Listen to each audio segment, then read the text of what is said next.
Ready, Madam Clerk? Yes, we are. Good evening, ladies and gentlemen. Tonight is our regular commission meeting. Meeting is scheduled for Monday, November 2nd, 2015 at 8 p.m. on the Commission Chambers, 500 Southwest, 109th Avenue. Roll call, Madam Clerk. Clerk will note the absence of Commissioner Barreto. Please stand up for the Pledge of Allegiance and the invocation. I pledge allegiance to the flag of the United States of America and to the republic for which it stands, one nation, under God, indivisible, with liberty and justice for all. Let's pray. Dear Lord and good God, thank you, Lord, for the blessings that you grant to all of us. Thank you for having us leading this city, and thank you for your love and for your guidance in every moment when we have to decide in every issue for the betterment of our community. We ask you as well to bless those that put their lives on the line of duty every day, at every hour, and every minute to keep the freedom and liberties that we enjoy in this great nation.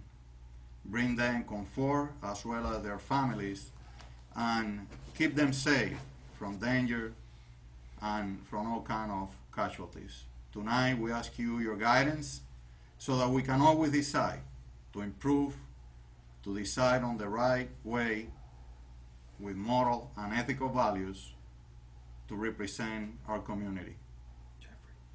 Please be with Jeffrey, that is still recuperating from his illness. Bless Jeffrey, my Lord, bless his family, and bless every other citizen on this city of Sweetwater that is going through health problems or is recuperating from a loss. We ask you your special blessings and give them comfort and hope.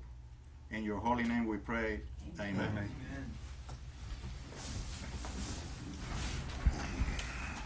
Okay, before we proceed, I would like to acknowledge the presence in our audience of Olguita Hernandez from our Commissioner Jose Pepe Diaz, District 12. Thank you.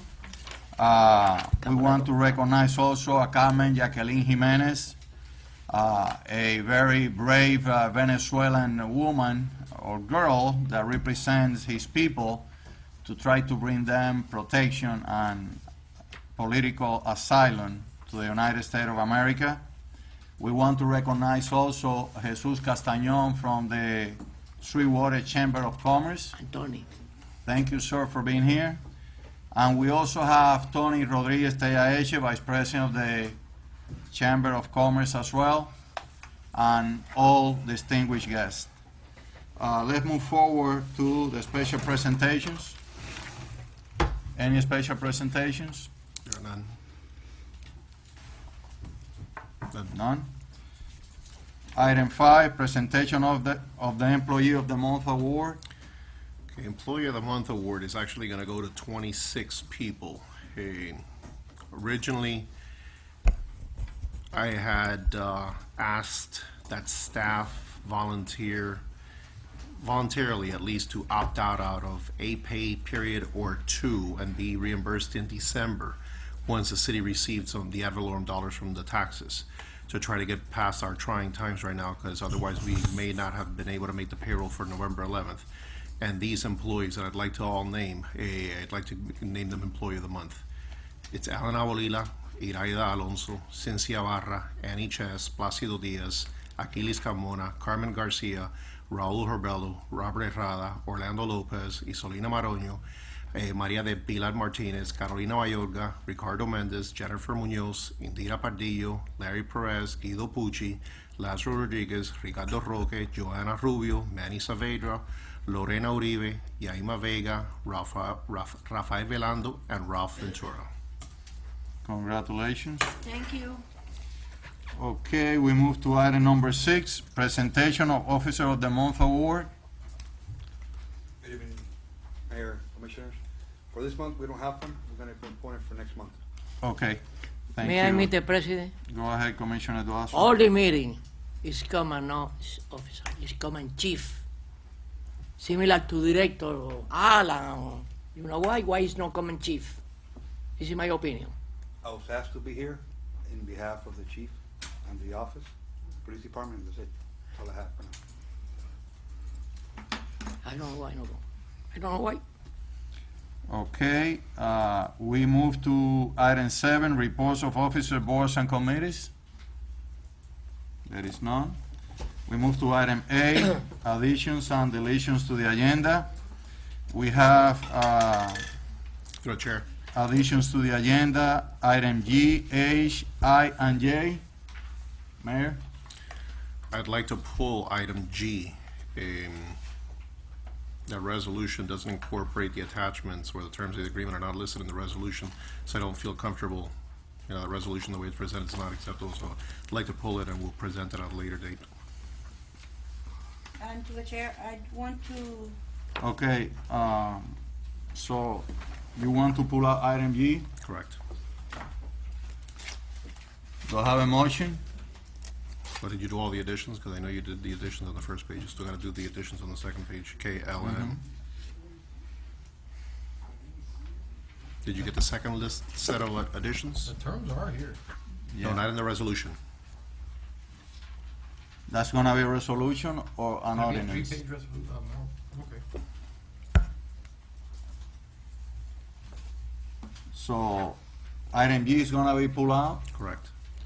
and Commissioner Maronio, you want to Yes, table, I- item I? yes, All right, so item G is gonna be pulled out from the agenda, and item I is gonna be tabled for the next commission meeting, for the records.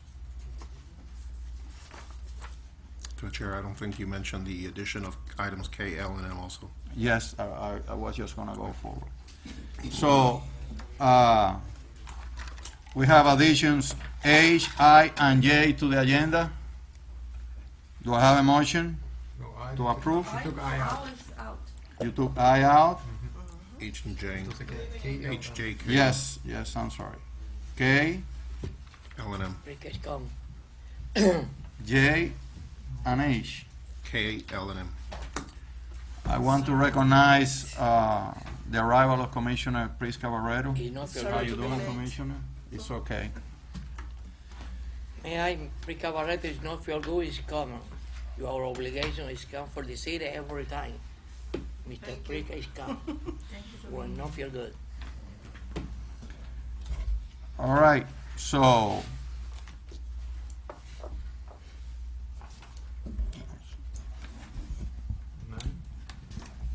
Mr. President, Yes, just to point something out on item I, you don't need a motion on that because I believe Commissioner She Barone just pulled it, invoked yeah, she the tabled four-day it. rule. Yes. So that one will be outside of your motion. so we move to item 9.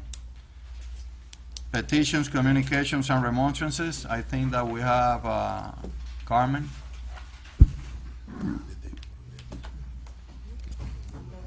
So you don't stay the whole night here until the end of the, Mr. President, you have not had a motion and a second on the additions yet, so.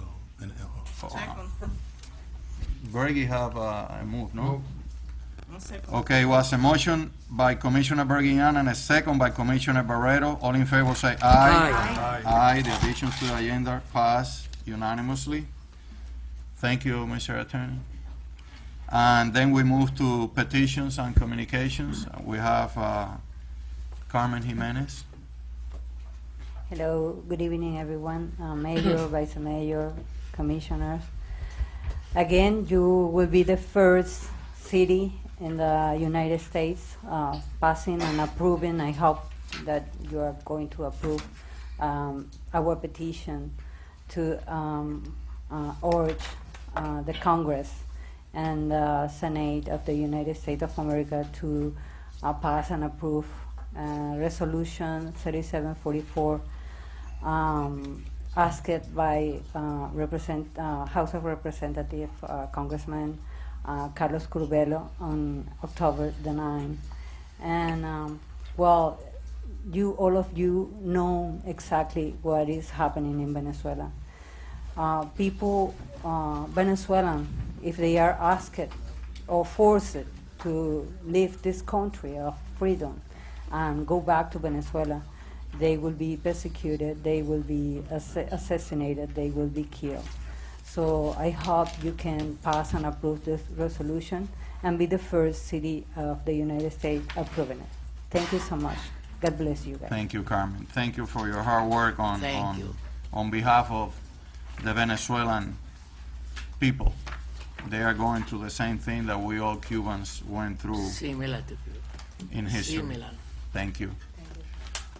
Before we continue, I would like to open the meeting to the public just to see if there is anyone that have any comments or any issues regarding to the agenda The agenda or any matter.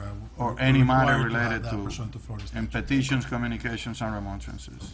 Mr. Mayor, members of the commission, my name for the record is Tony Rodriguez Teaechi, architect and vice president of the Sweetwater Chamber of Commerce. My only question here is that we were here for item number G, and we don't understand what happened there. We were ready to commence something that that the city really needs. We're proposing a 6-story hotel there, and we're also proposing to redo that entire circle, which is an extreme eyesore right now, at no cost to the city. And I don't know, we were really surprised that this thing was pulled out of. I would just like to know, what the reason is for. If you call me tomorrow in my office, I'll gladly discuss it with you, but the resolution does not depict the fact that the attachment is attached. The resolution should incorporate the requirements of the attachment, and it didn't do it. So those modifications will be made, and it'll be brought up at the next meeting. Okay, it's just that, okay, that's quite fine, but it's just that it sort of caught us by surprise. I didn't know that, Well, apparently, no. our attorney might be a little overstaffed or overworked, and Okay. Mr. Mayor? I know they were sent today, and there were problems with it. I'm Mis- sorry. Mr. Mayor? Yes, sir. That the resolution was sent to me by, I believe it was sent, all those documents were sent by I believe, Mr. Tallahatchie, to you and your chief of staff. Your chief of staff then basically requested that I review for legal sufficiency and for inclusion on the agenda. The items as they were, they are legally sufficient. I did not make any changes to it. Correct, to the amendment. Well, this is not hearsay. It's already been pulled. It'll come back at a later date. It'll come back in December. Okay, I just want to take a second to say, we have a 6-story building there that is going to bring a lot of income to the city. It's going to bring a lot of employment to the city, and my clients have been dealing with this for about 8-9 months, and they had told me last week, Tony, if this thing doesn't go through, we're pulling out, and we're going to sell that piece of land, and we're just going to another city that is going to cooperate with us in bringing business to the city. We're disappointed. We were disappointed, and I really don't know if I'm going to be able to come back, because my clients may tell me to go to hell. Commissioner Bergignan? I don't see why we couldn't go ahead and attach the things that are properly need to be attached. We've done 1,000,000 times with an amendment to something. I don't know why we're cutting them at the knees on a big project that street's never gonna be fixed. It's a flood. It's not cutting at the knees. There's deficiencies in inclusive. There was an addition that Eric Gomez, the city engineer, had asked to be placed on this that wasn't placed on this, and this would just be that it fell between the gaps. Now, then the fact that the resolution didn't include the attachments, I don't feel comfortable moving this forward at this moment right now. So these changes have to be made and then brought back. But why can't we do an amendment to the resolution attaching the Amended agreement? as Design- By the same token, I already pulled it. It's not coming back on. Now, listen to what I said, that there was one change that Eric wanted to see that it went on here, and it was a mistake on our part in our office that it didn't go on. So I'm gonna make sure that change goes on to the agreement before it gets presented, and then that the resolution depicts all the conditions inside of the agreement, so that if there's any default on any of the parties, it revert. This was a complicated situation to resolve, but But it'll I get think it's an corrected. easy one to fix at this moment, especially if they're gonna pull out the project and we're gonna have that street flooded for the next, God knows how long. I doubt very much that having to wait for 2 weeks so that the city No, it's been 9 protects months. itself. It's been 9 months. You know, It's been more you should than be that. more worried about the city protecting its interest than the resolution itself. I read it, and I had some comments that I was gonna make towards that. Correct. There's a comment that was specifically made by the city engineer on its comments toward this, because we incorporated the ones by Carlos Lanza. We did not incorporate, out of mistake in my office, the part from the city engineer. So I think you should be more worried about protecting the city than making sure that this resolution would pass today. Well, I am, and because by passing the resolution today, at this point forward, most of these properties that are gonna be attached to the other 4 owners that the city is giving their, right of way, becomes a lot of revenue that we can get in taxes. Some of them even doubling on their, ad valorem tax. And it's also gonna cause that to be fixed, which is something that you keep saying, there's no money, and we're gonna lose a hotel that's worth millions of dollars in revenue and ad valorem, and bring jobs and a lot of other things. Because something is not typed the way you want it, and we can just add it right now. Okay, the additions that Eric asked to be put in here are not in here, and I don't have them here to put them on here. Okay. You know, this item is being pulled, and it will be added at a later meeting. Okay. Have a special meeting. Well, just for the record, I'd like to say. Let me make it clear that this issue with that particular property is been going on even before my tenure as a mayor, and continues to be because of the complexity of the plotting and all the many owners around that property. These developers are extremely interested on making the hotel, on beautify all the surrounding areas and create the proper infrastructure. And I think that is on the best interest of the city to go ahead and provide enough support to this firm to go ahead with the project. I don't think in any manner that Commissioner Bergignan is not worried about the benefit of the city, Mayor Lopez, all the opposite. This is an ongoing situation, and we should be very, very concerned about creating jobs, about creating developments, and improve the area so that other developers can come and invest in the same area. Ralph? Yes, I'd like to add something here. This is an incredibly complex agreement. It involves the city deeding property back to 4 different owners. It involves the owners taking on responsibility to improve the property independent of each other, to do so within 30 months. And if if any one of them does not finish it within 30 months, that any one of the other owners has the right to step in and take over for a period of 12 months where the property reverts back to the city. That's the agreement in a nutshell that was reached between myself and Tony and his council. The resolution. If I may through a chair, and that's now, that's not That- what that's it was now. at a month That's ago. Now, this is an incredibly complex agreement, okay, because what it involves is city deeding property over to 4 different entities. What the resolution states is, pursuant to the request to vacate portions of the right-of-way along yada yada yada as depicted in the survey and the improvements attached here to, the city hereby reverts, vacates, abandons, discontinues, and renounces and disclaims all rights of way in the public lands and so forth. It doesn't say any of that. Now, this is not something that's terribly difficult to fix, but it's something that really, given the fact you're dealing with 4 separate owners, that you're dealing with construction projects, that you're dealing with reversionary rights to the city, that quite frankly, I think the mayor, in my opinion, the mayor is correct on this, that this is something that we need to have a resolution in place that is, in my opinion, sufficient to protect the interest of the rights city. of the city, and then run that past the city attorney and have it approved. To do it here on the cuff, I do not believe is, and I don't think the mayor believes, is an appropriate thing to do. We can say, if the mayor wishes, this matter can be set for a special meeting in 2 weeks. I mean, Correct, as soon as we have it approved again. yeah. But this is not Then a week something later, that- we can get it back on, but this it's is not a not gonna be simple- heard today. This is not a simple matter. It could, if had the resolution been done correctly, it would have been appropriate, but at this stage, the resolution, quite frankly, does not protect the interests of the city. Well, I just want to say for the record that last week I met 3 times with Eric Gomez of Public Works, and I have a set of plans here that say exactly what Eric told me to do. To put the roads in the places that he told me to do, and to put the drainage right in the places, and I've done this, and my God, you know me here. I've been working with the city voluntarily for 3 years, through Manny Maronio, through this gentleman here, and now through you.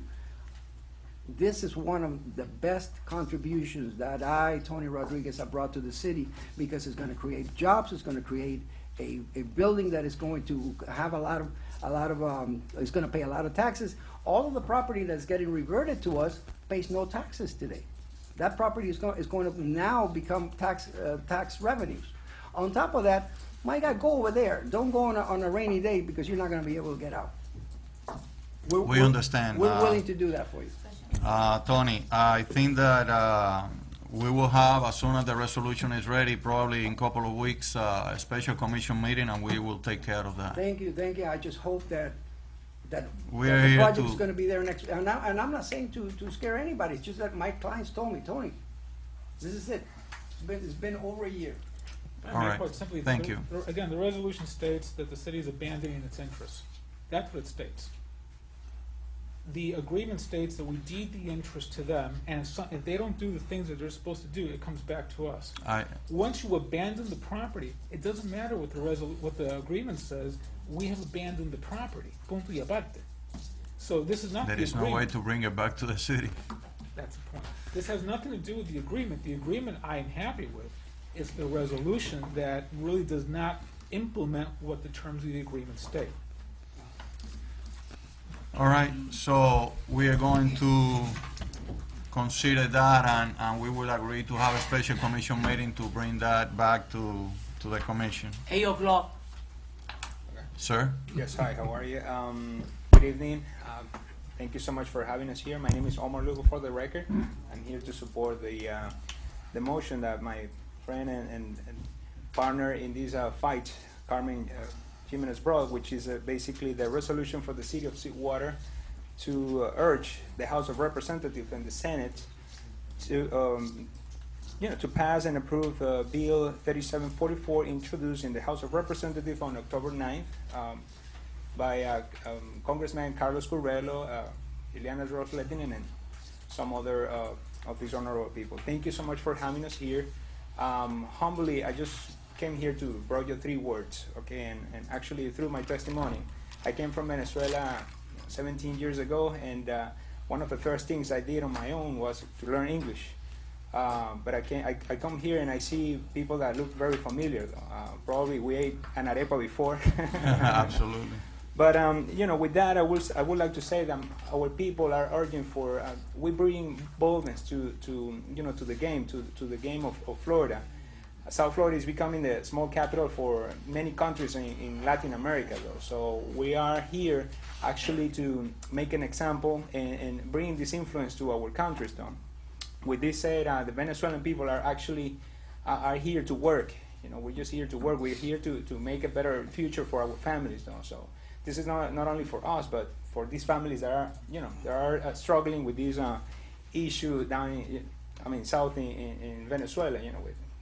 Many of you know what the results of communism brings. With that said, resilience is actually what we've been going through all over the world.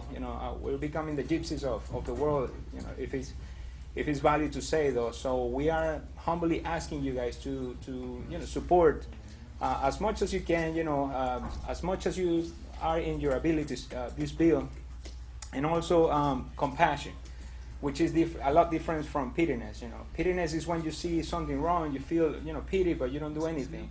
Compassion in this case is actually do something, at least talk to somebody, but do something in regards of this matter. Again, thank you so much. And in the oldest book in the world, it says that we are trying to build our home in solid rock, and that's the Bible. Okay, Matthew 27:14. Thank you so much, and God bless you all. Thank you. Hold on, because Commissioner Duaso wants to make some comments. Need resolution or no? Yeah, it's item D on the agenda. I brought it. Actually, Omar, we have item D, a resolution. If you stay long enough to item D, in which we will bring to the commission, I brought it by petition of Carmen Jimenez, that we agree and we will request the Congress to allow you to go forward with this petition to protect all the Venezuelans that are escaping from that dictatorship, like we all did when we came from Cuba. Move? No, not yet. later. Item With D. D. Thank you so very much. Thank you. Thank you, Omar. Any other? Go ahead, sir. Thank you, Mr. Mayor, Commissioners. Jerry Proctor is my name. I'm an attorney. I have office at 1450 Brickell. I'm here on item number 11C, which is one of your ordinances on first reading that addresses building code violations, a mechanism to help homeowners and property owners with violations to achieve compliance. We have a situation that I've encountered where we'd like to work with your city attorney and staff on the ordinance going from first reading hopefully to second reading. There are some details that I've discussed with the city attorney earlier today about how to address building codes that went back before the current building code and how to address old violations or older violations. You have in terms of Dade County standards, you have a pretty old city here. You have a lot of older houses.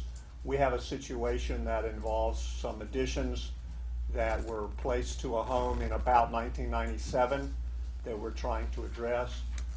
At the appropriate time, we would like to work with you and with your staff to have the appropriate safeguards for the city so that you can address those old permits, have the necessary safety safeguards in place, and that's the reason for our appearance. I don't know if the details of this are going to come up tonight or on second reading, but we just wanted to put that in the record. So thank you. Sir. Thank you. All right, we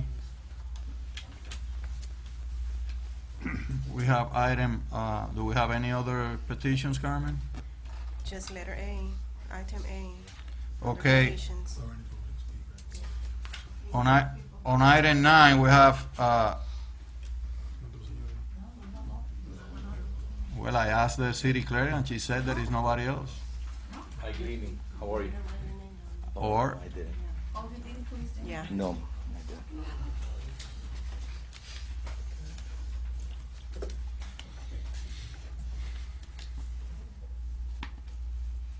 Hi, good evening, ladies and gentlemen. My name is Hector Flores. I am the owner and president of Sweetwater Gas Station, and I'm here for a fine reduction that's been imposed at my business, at my location. all right, Right, the violation has been cured, and I'm humbly before you asking to reduce the fine that's been imposed in my gas station. well, I think that we discussed that on a former meeting, and you were going to get with a building Through the chair. official. If I may. Reach out to my office tomorrow, Hector, if you don't mind. Oh, yes, sir. Because the city attorney actually drafted on staff item B, this change to this ordinance, which would, after second reading, would dictate the, let me not say the waiving, but actually the settlement of fines through the mayor's office rather than having to go through a quasi-judicial board. So that's staff item B, but it still has to go to a second reading. So if you're patient, call my office tomorrow, I'll explain to you the process, and then just asking you to be patient a little bit. Very well. Mr. President? Go ahead, Good night. Mr. Attorney. Yes, the mayor is correct that, and just to let you know, that for second reading, which is final passage of this particular item, there will be an accompanying resolution that sets forth the administrative process to follow for mitigation of code enforcement fines. So you can expect that resolution At the at next second reading. meeting. Sometime about second reading. All right, Just reach out to my office tomorrow. Very well. Thank you. Thank you. Good night. thank you, Mr. Flores. Okay, I want to know, Carmen, how many persons are gonna be talking tonight, please? So they're all supposed to show and sign up before the meeting. Absolutely. Yeah, they didn't sign up. One more.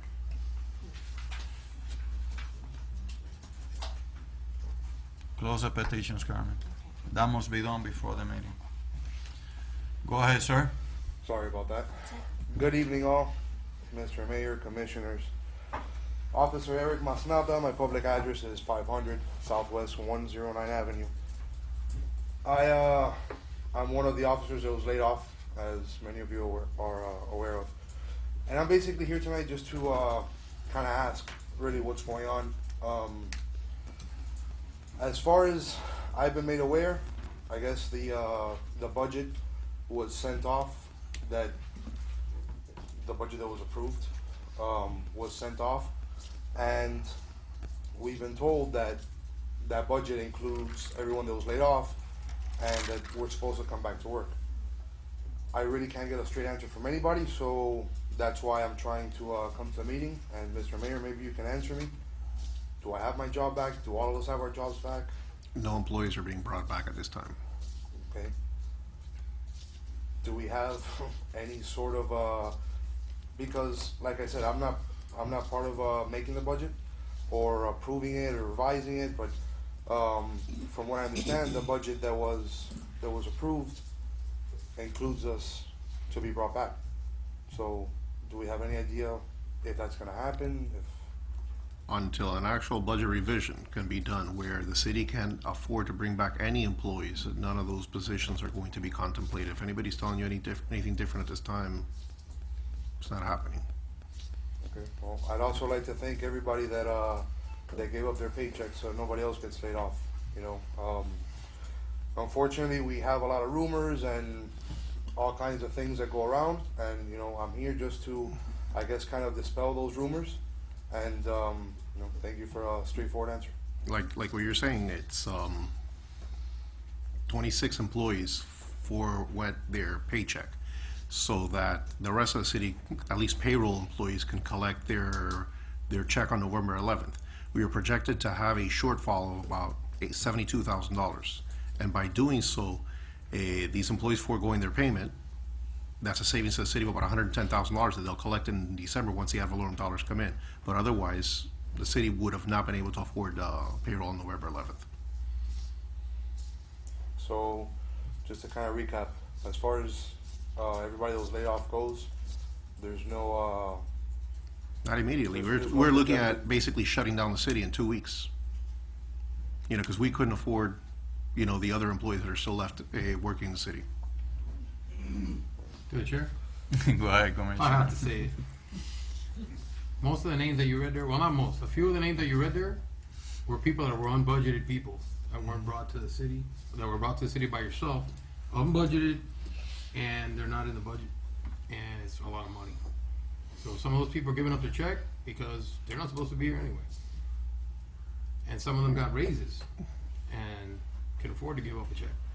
So, you know, the way you throw out words and accusations of certain things, and I do appreciate it for those that needed the check and gave it up. So yes, in some of the cases, yes. Correct. Had it not been for these 26 employees, you know, because originally we had only asked the senior staff to do it, which is about 10.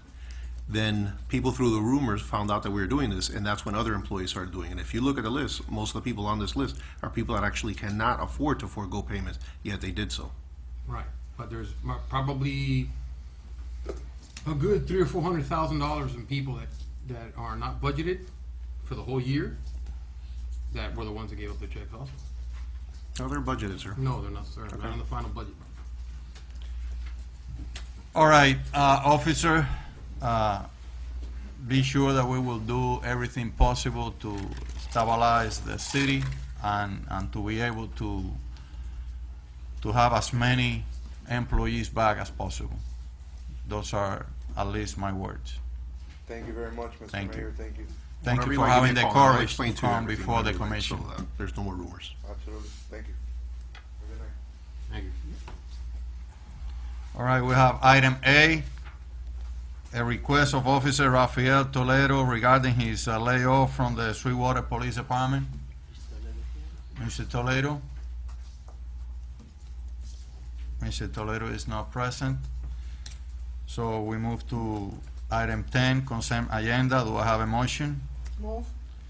There is a motion by Commissioner Maronio, second by Commissioner Suarez for the consent agenda. All in favor say aye. Aye. Consent agenda passed unanimously. We move to staff items.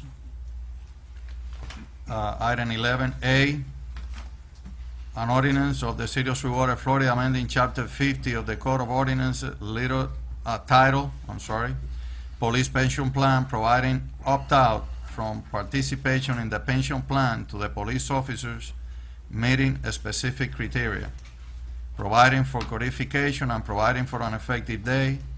Mayor Lopez.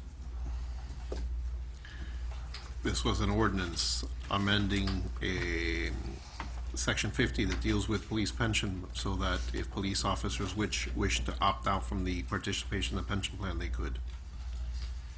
What I was reading and concerned on this item is that whoever comes to the police department and does not belong to the pension plan, police pension plan, they don't really contribute to the plan, and that inflict a decrease on the pension plan for the police department as a whole. If I can, through the chair? It's up to Go you. ahead, Commissioner. Here we go again, it's the same thing. If you read what it says here, the police chief shall have an option to participate or not participate in the police pension plan, notwithstanding the foregoing, a police officer initially hired at a senior level, after retiring from another police department and who is currently drawing pension benefits from said department, may opt out from participating in the police pension plan. But this basically in hieroglyphics here is basically saying that the unbudgeted retired gentlemen that came from other departments that are drawing a pension plan are not gonna be contributing to this pension plan. And second, I have a problem with, I would like to have something, if it saves us money, I understand it, but I think it's not fair to everybody when we have problems with the pension that you were directed to negotiate with the PBA and nothing has come from that. You haven't done that either, which would reduce a lot of money. I'm gonna slow you down there, Yes. because I met with Quadra in my Mayor, you office should one ask time. for the floor. Can I please have the floor? 'Cause you can say all you need to know, but when you're gonna flat out lie, especially when you're lying about me, I'm gonna stop you there.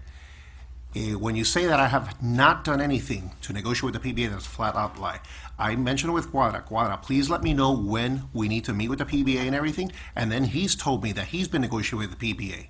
So when you say that I have done nothing to negotiate with the PBA, About the 20%.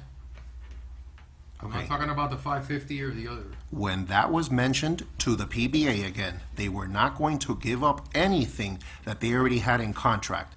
That was mentioned to you when I said, the only way that the PBA would reopen a contract was at the time, going through a financial crisis, that we could open all the contracts. At this time, if you have any form of contract that's already accepted by the PBA, they will not reopen it. And when you've mentioned anything to them, are they willing, they've shown any willingness to negotiate? Mr. President? Go ahead, Mr. Attorney. Yes, if you recall, I believe it was your item, Commissioner Berginian, that talked about the mayor and myself engaging the PBA to talk about the money that was owed to the pension plan. At that point, yes, the mayor and I had some discussions. I reached out to the PBA.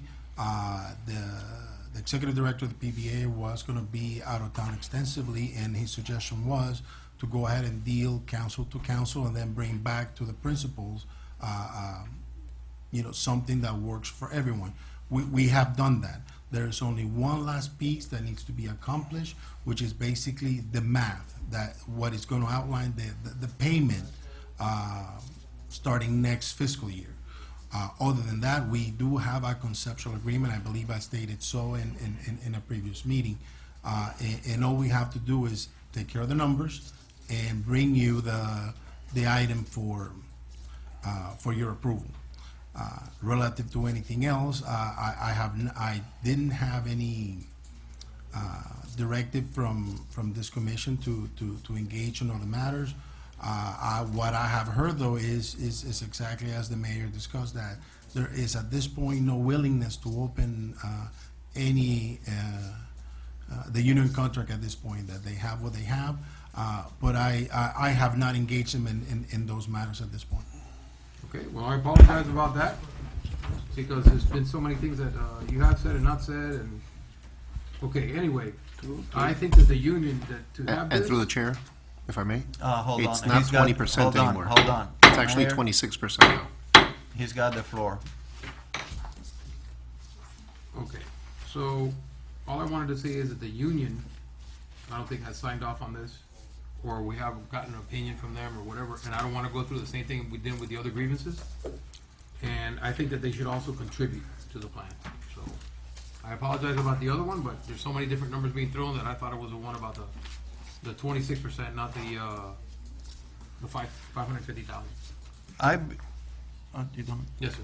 I believe at this point that this ordinance should be evaluated to a point in which we really know how much damage is gonna do this to the pension compared to the benefits that might bring in savings to the city. I don't know if the finance director could make a good story in relation to this and bring us some information. If let's say that the command staff mostly are retired employees from other departments. If they stop paying the pension, how much money do they save, is being saved for the city in comparison with the monies that we might be collecting to the pension plan? Or it's up to them? It is all up to them, right? To the officers in this case. We'll be happy to take a look and come back with a recommendation. All right. Thank you, Ricardo. So this is the first reading, no? Through the chair, Go ahead, Commissioner Suarez. who contribute to the pension plan to the city of Sweetwater? The employee and the city, just the employee, who makes the contribution? You want me to answer that for you? Both. If you want to. Okay. Previous to October 1st, the city would contribute 20.96%, so it's easily said that it's 21%. After October 1st, when the multiplier went up to 2.75, the city contribution went up to 26% at the time. So the city is currently contributing per officer 26% of their salary toward the pension. The officer on a counterpart contributes 6% of his salary toward the pension. Okay, thank you. I have the same question in my mind that our chair in the commission was just talking about a couple of minutes ago. If an employee doesn't contribute to the pension and the city doesn't contribute to the pension, that employee is not going to draw benefits from the pension when he retired. What will be the impact, negative or positive? We are waiting for an answer from our finance director, right? To the chair, you want me to answer that for you? Yeah. Okay. Okay, for an employee to draw pensions on a pension, you have to be of pensionable age and have put in sufficient time. Otherwise, when he leaves, he has separation from the city.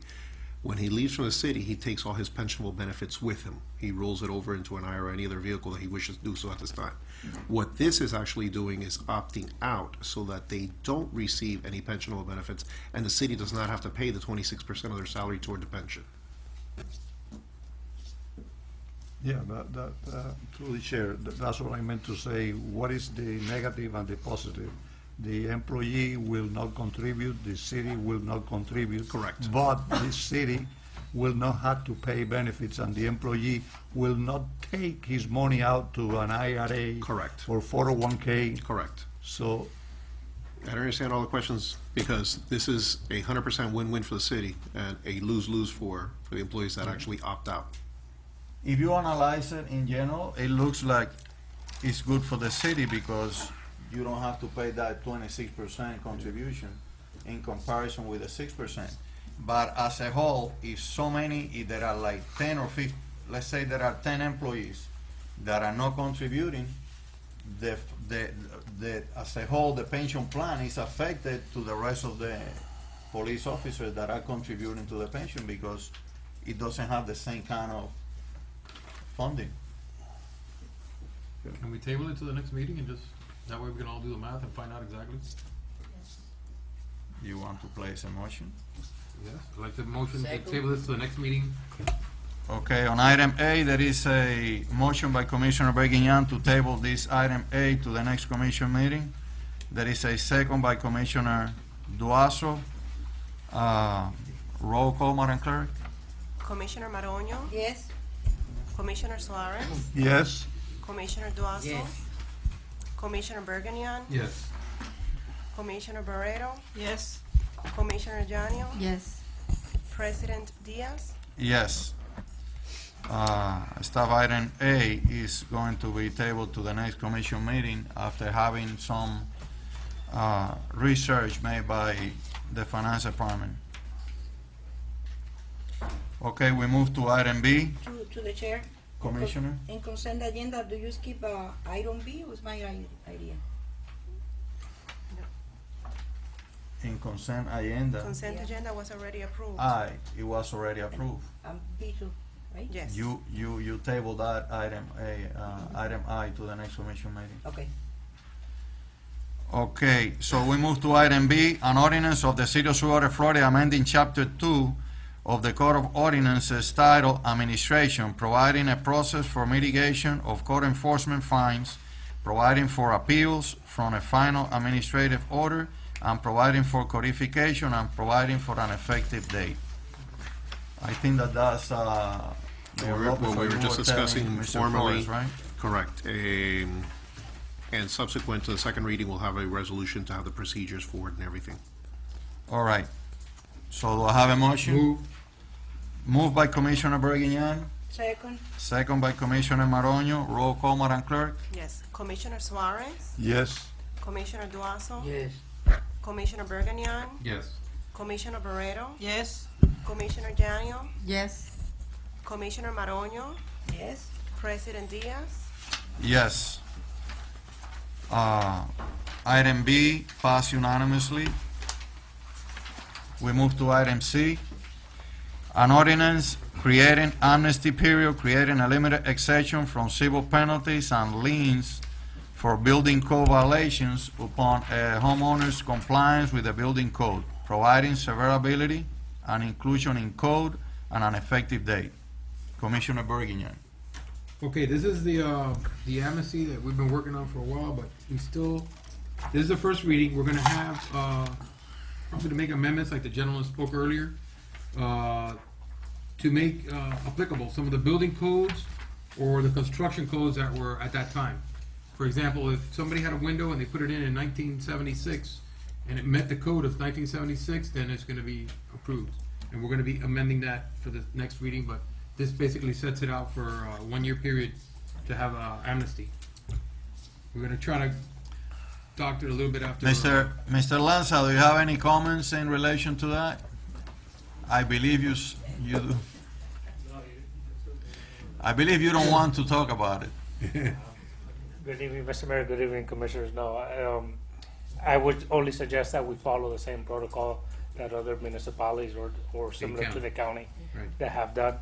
I think it's a positive thing that will help our residents, try to solve a lot of the problems that may exist. But definitely, it has to, in my opinion, and I've reached out to the city attorney, there has to be a time limitation, and for everybody to be able to come forward and And cure and cure the their violations. violation. Okay. Okay. Through Thank the chair. you. Through the chair. Carlos, if Mr. Mayor. Will we only open it for a 1-year period of time? That is up to the commission, how long you want to leave it open. I think the county had a couple of years that is up They to give you. it- Yeah, that's why I was Yeah. asking, is So, normally yeah. the county's kept it open for a couple of years, Yeah. and then they'll close it and they'll reopen it on Yeah, times. depending on The complexity probably of Yeah. the violation.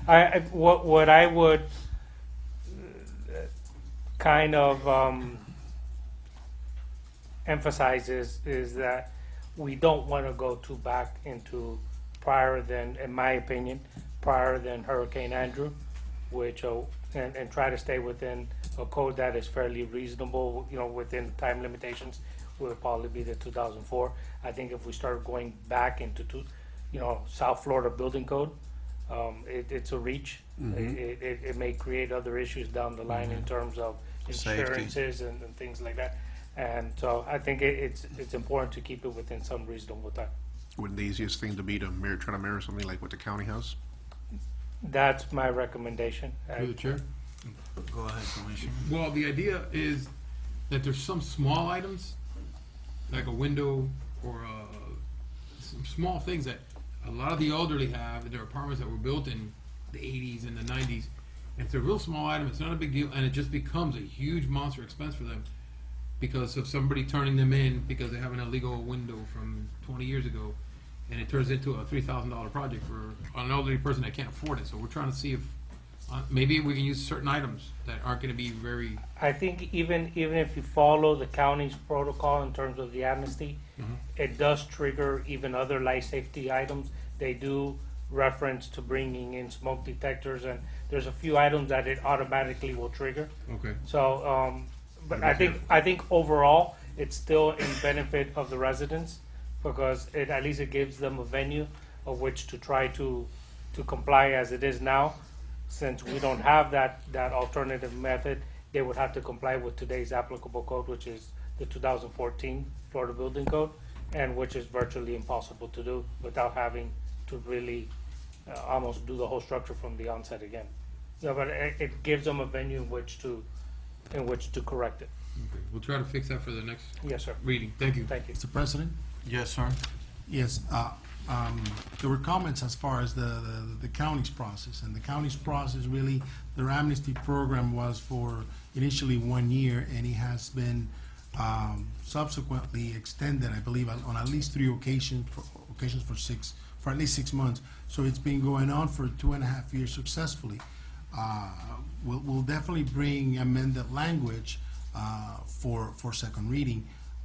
What I would ask at this point is simply the time frame. I know that you have a recommendation from the building official, but for purposes of clarity in the amendment that will be brought forth in front of you for second reading, what time frame do you see in the amnesty ordinance? Time frame for going back in time or How far back do you wish to go? anything? Mr. Lanza, anything from South Before Florida Building Code? Andrews. Since Andrew, Yes, I would recommend, in my personal opinion, that it would be something from after Hurricane Night. Andrew, when the Florida Building Code was implemented, and we switched from the South Florida to the Florida Building Code.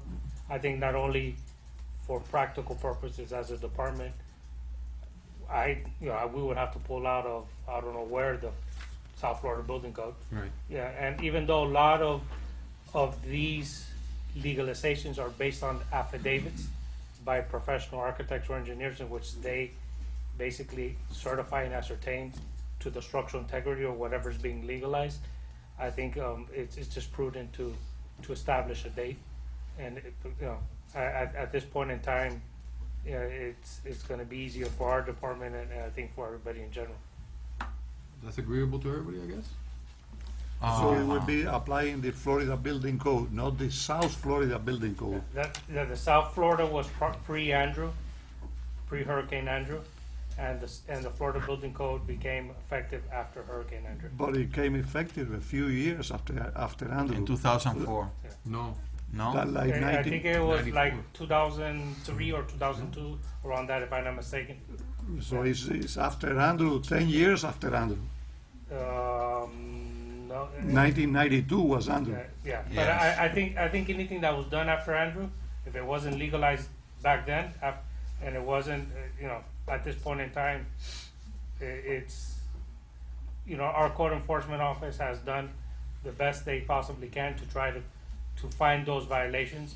Obviously, some of them have slipped through the crack. I think the items that are at hand now are items that are, from our experience and from doing the reoccupancy inspections and from even all the anonymous complaints we have received, it doesn't date back that far. There may be obviously a few, that may fall under that criteria, but at the same token, it's up to you as a commission to determine that. Mr. Lanza, then the key words are applying the Florida Building Code, not the South Florida Building Code. Yeah, that is, in my opinion, that's my recommendation. Yeah, no, it's a Okay, good Mr. recommendation, yeah. Okay, can I make a motion to approve the first reading of the ordinance? And wait, you gotta have A second. I don't know, Commissioner Bergignan, Mr. Attorney, do you think that it'll be appropriate probably to table this to the next commission meeting so that you have more time to research on the county ordinance and bring it back? Or we can approve this tonight and then bring the amendment on the second reading to be approved? It's up to the commission. The commission may choose to go ahead I and just and want approve to, this. I and we'll- want to give you enough lead time for having. Making the Chair, amendments no? wouldn't be a problem. Okay. through the chair. Yeah, Vice Mayor? if we get the first reading out of the way, because what we have right now is the moratorium is over in December. I know. So if we do the first reading now, the next meeting that we have, which we'll probably have one in a week or two with the other items that came up. Absolutely. Mr. Vice Mayor, Yes, may sir. I comment very briefly? Let us finish with this ordinance and then Well, I will give you absolutely. the floor for the comments, sir. Mr. President, just letting you know that you also need to open to the exact. This? Yes, sir. Yes, in fact. Okay, sir, yes. Okay, this meeting is open to the public. If there is any concerns or opinions regarding this particular item, Okay, again, please. Jerry Proctor, 1450 Brickell Avenue. We have a particular situation where there were structures erected in 1997. The 2002 building code, Florida building code, obviously was not in effect. What I would respectfully ask the staff to consider, as well as the commission, is the city of Miami has an ordinance that deals with this issue, that deals from 2002 forward, which is part of the issue, but it also deals with 2002 backward, which is, I think, the issue that the commissioner raised earlier. The way the city of Miami deals with that, and I know we're not going to get through and resolve it all tonight, but I want to put it out on the table. They have a series of requirements. They have an engineer's affidavit and some of the things that have been discussed. They have a series of life safety requirements that a building, whether it was built in 1997 or 87 or 77 or whenever, a series of life safety requirements that have to be met. Appropriate means of egress, requirement of shutters, requirement of smoke detectors, which Mr. Lanza mentioned, and it goes on from there. I'm not going to read all of them. I'd like to ask the commission at this first reading stage to consider approving that, at least in concept, so that the city attorney has some direction when he works on his amendments, so that we can have that be part of the discussion when we come back for second reading. It's too lengthy and detailed for me to go any further So now, what- but I would ask for that consideration. Thank So you. what you're asking is to reconsider the structures being erected before 1997? Yes, as well? with additional provisions in the ordinance that would protect the structural integrity of those permits that were prior to the Florida Building Code. Okay, sir. Mr. President? Yes, sir. Yes, I was in communication with Mr. Proctor, and I've reviewed that particular ordinance. And relative to the comments made by the building official, yes, there were concerns as the original amnesty was drafted, that if you go back before the 2002 changes, that there were going to be some life safety issues that wouldn't be covered. The ordinance that was mentioned by Mr. Proctor addresses those life safety issues. What I would like to do, if this commission concurs, is I would like to confer with the building official, because ultimately he's the one that is going to enforce and has a certain level of discretion as to how to go about that, to see if those could be brought into the ordinance with the concurrence, obviously, of the commission. Ultimately, it is your decision to decide how far back you want to go and what standards to apply. But again, I just want to go ahead and inform the commission that that option is also available. I've reviewed it, but I have not yet discussed it with Mr. Lanza, because time has not allowed that, because that was happening today. Okay, so- And of course, that recommendation would come from administration to the commission, but it will be ultimately your decision. Let me close it. Okay, anybody wants to express his opinion about this item besides Mr. Proctor? Public meeting is closed. Commissioner Brian? I just wanted to ask you, Mr. Attorney, so if we can, I want to get through the first read, but then can we amend to have I don't know if we would just have to do a separate motion to have the concurrence of the commission and administration, I guess, To approve it? to look into if it's okay with the building director, and we can write it up to approve, a handful of houses that might have these issues, and complying with with the life safety issues and all that. How do we do it?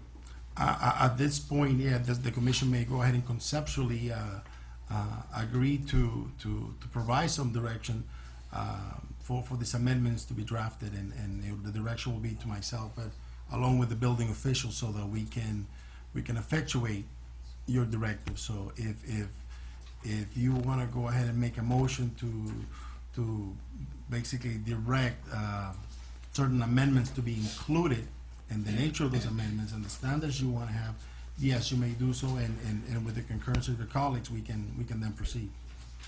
Through the chair, one of the things I do want to bring out to surface is the understanding that in addition to the Florida Building Code, there are other requirements that this proposed ordinance will not cover. There is other issues in terms of that may have to do with septic systems, that may have to do with floodplain, that need to be addressed on a separate note. Currently, and our floodplain manager, which is Eric Gomez, is not here, but currently our floodplain requirement requires that the finished floor elevations be 1 foot above the FEMA requirement. So, and this is something that I haven't disclosed or haven't discussed with the city attorney.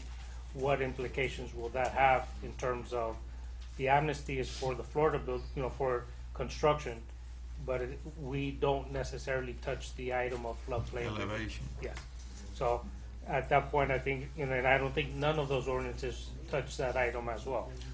So if we are going to revert back to a certain time frame, are we also going to revert back to, what was the county requirement, 8 inches or 4 inches above ground of road, and what are the other provisions?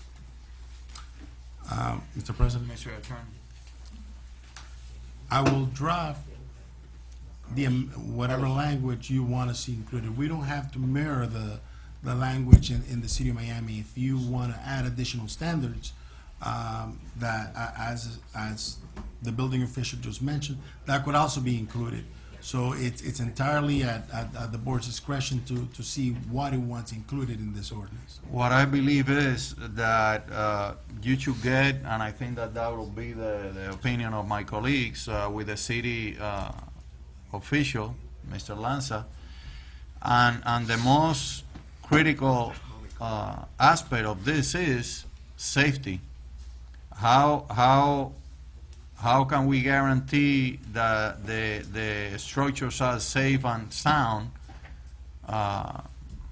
Well, comparing to the actual building code? In that case, a professional engineer either through laboratory or through other, measures will certify that the structure does meet the structural integrity that as required. In that part, I feel comfortable that, someone will bear that responsibility and bear that burden to, obviously, it's well known that there's a lot of people that will sign anything, but at this point in time, the burden, we as a department will have to take letters and certifications in good faith and assume that whoever certifying is doing the correct job. Obviously, we go out and we'll perform a final inspection, but we don't have X-ray vision to determine what's actually behind walls and so on and so forth. Go ahead, Commissioner. So, the rest of these amendments and these things that we're talking about, do you think that you can probably work it out by December meeting? Mr. President? Before the December is over, go ahead, Mr. Attorney. I would like to offer an alternative to make sure that this amnesty ordinance that many of you have been waiting for some time does not get delayed. The following can be done. I understand that there was mention of a special meeting in 2 weeks where this item can go ahead and go for first reading, and then we will have the final reading at the same time that we would have had it if first reading item goes through today. In other words, it doesn't create any delays. If you table this item, there is additional flexibility to go ahead and bring an item that in a comprehensive way addresses all the concerns we hear today, and bring it back at that special meeting for first reading. And if there's any additional changes to be made, we can still do it for second reading. I think that I want to err on the side of caution, so my suggestion at this point would be to go ahead and table this, and we can bring the first reading in 2 weeks when the special meeting takes place. That way you have for first reading a better product, and still another opportunity to make any additional changes for second reading at the same time that you would have had the second reading anyways, if the item is not tabled today anyhow. Sounds reasonable. Are you okay? Through the chair? Commissioner Suarez? I just want to bring up, I'm waiting for Mr. Attorney to, 10 days prior to the meeting. Mr. Quadra? Okay? Because I need Yeah. to advertise. I just want to bring up that the way I understand this ordinance was designed to do was to alleviate, facilitate for people who are non-compliant or already have a violation to become compliant legal. And I just want to say that we have to be careful we don't make this too complicated, that a person who only have non-compliance on a window, when we get there with all our amendments and all our additions, he has to comply with the floodplain, he has to comply with all the fire and smoke detector. Pretty soon he started having to fix a window, he's gonna have to demolish the house.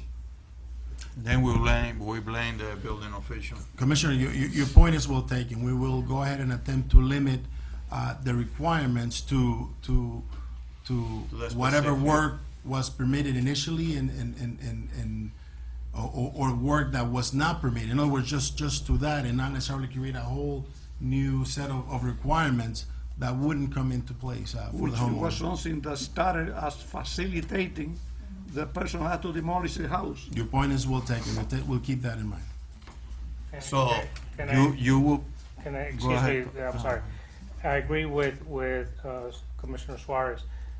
We're not reinventing the wheel here, but from my experience in other municipalities that I've been at and throughout, it has to be clear that this amnesty, it's not a blanket fix all. You are going to run into, and I want to divulge, a lot of these properties don't meet zoning setbacks, and that's not going to solve that problem. You are going to be faced, because it has happened in, well, the amnesty cured, it says I'm cured. No, you will have people before you complaining that the properties don't meet, that your building official is saying that they need to go to variance because it doesn't meet setback, and the variance says the ABNY says that, yeah, it cures all, it doesn't. No. So I want to bring that to surface, and there is other items that need to be addressed in addition to the code. It's zoning and other items. That's why I wanted to come forward and make that clear. All right, thank you, Mr. Lanza. So I think that what I advised was what you are recommending, no? To table this to a later meeting in 2 weeks, for example? Yes. And have a more detailed ordinance, and still we have a second reading to implement any other changes that we might believe appropriate. Correct. We heard all the comments made by everyone, and we'll come back with All right. with a product that Okay, so I make a that you motion can to work table with. it. So to there the is, next meeting. there is a motion by Commissioner Bergignan to table item C to the next commission meeting? To the next To the available next meeting. commission meeting, whether a special meeting, emergency meeting, or regular meeting. I have a second by Commissioner Duaso and Commissioner Yanio, or roll call, Madam Clerk. Commissioner Duaso? Yes. Commissioner Bergenhan? Yes. Commissioner Barreto? Yes. Commissioner Yanio? Yes. Commissioner Maroño? Yes. Commissioner Suarez? Yes. President Diaz? Yes, item C is being tabled to the next commission meeting. 8 o'clock, please. No más 7 o'clock. Thank you, Mr. Proctor. Thank you, sir. So, item D, a resolution of the City of Sweetwater urging the House of Representatives and the Senate of the United States of America to pass and approve the bill 3744 introduced in the House of Representatives on October 9, 2015, to assist Venezuelan refugees with no criminal history. Commissioner Diaz. Move. Second. Well, there is a motion by Commissioner Duaso and second by the entire commission, right? Yes, yes. And all in favor say aye. Aye. Aye. Item D, pass unanimously. Go ahead, Carmen. Thank you so much. As always, you are very supportive. I would like to ask you something else. If there is for you the appropriate moment to take a picture with us and our logo. We will stretch our legs and come down real fast.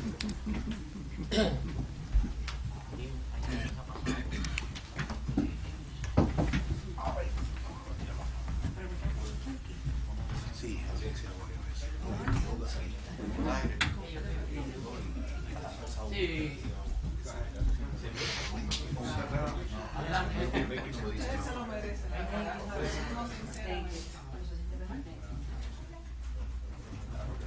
Vengan para acá, comisionados.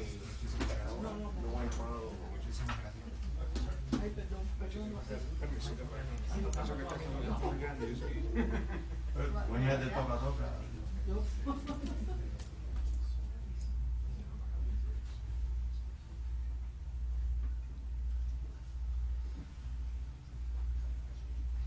Avisen quién tira primero, que no quedamos vistos. Quedamos vistos, miramos para allá y está tirando la foto.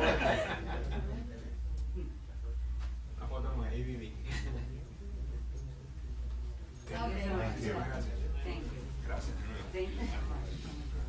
Muchísimas gracias. Venezuela se lo agradece.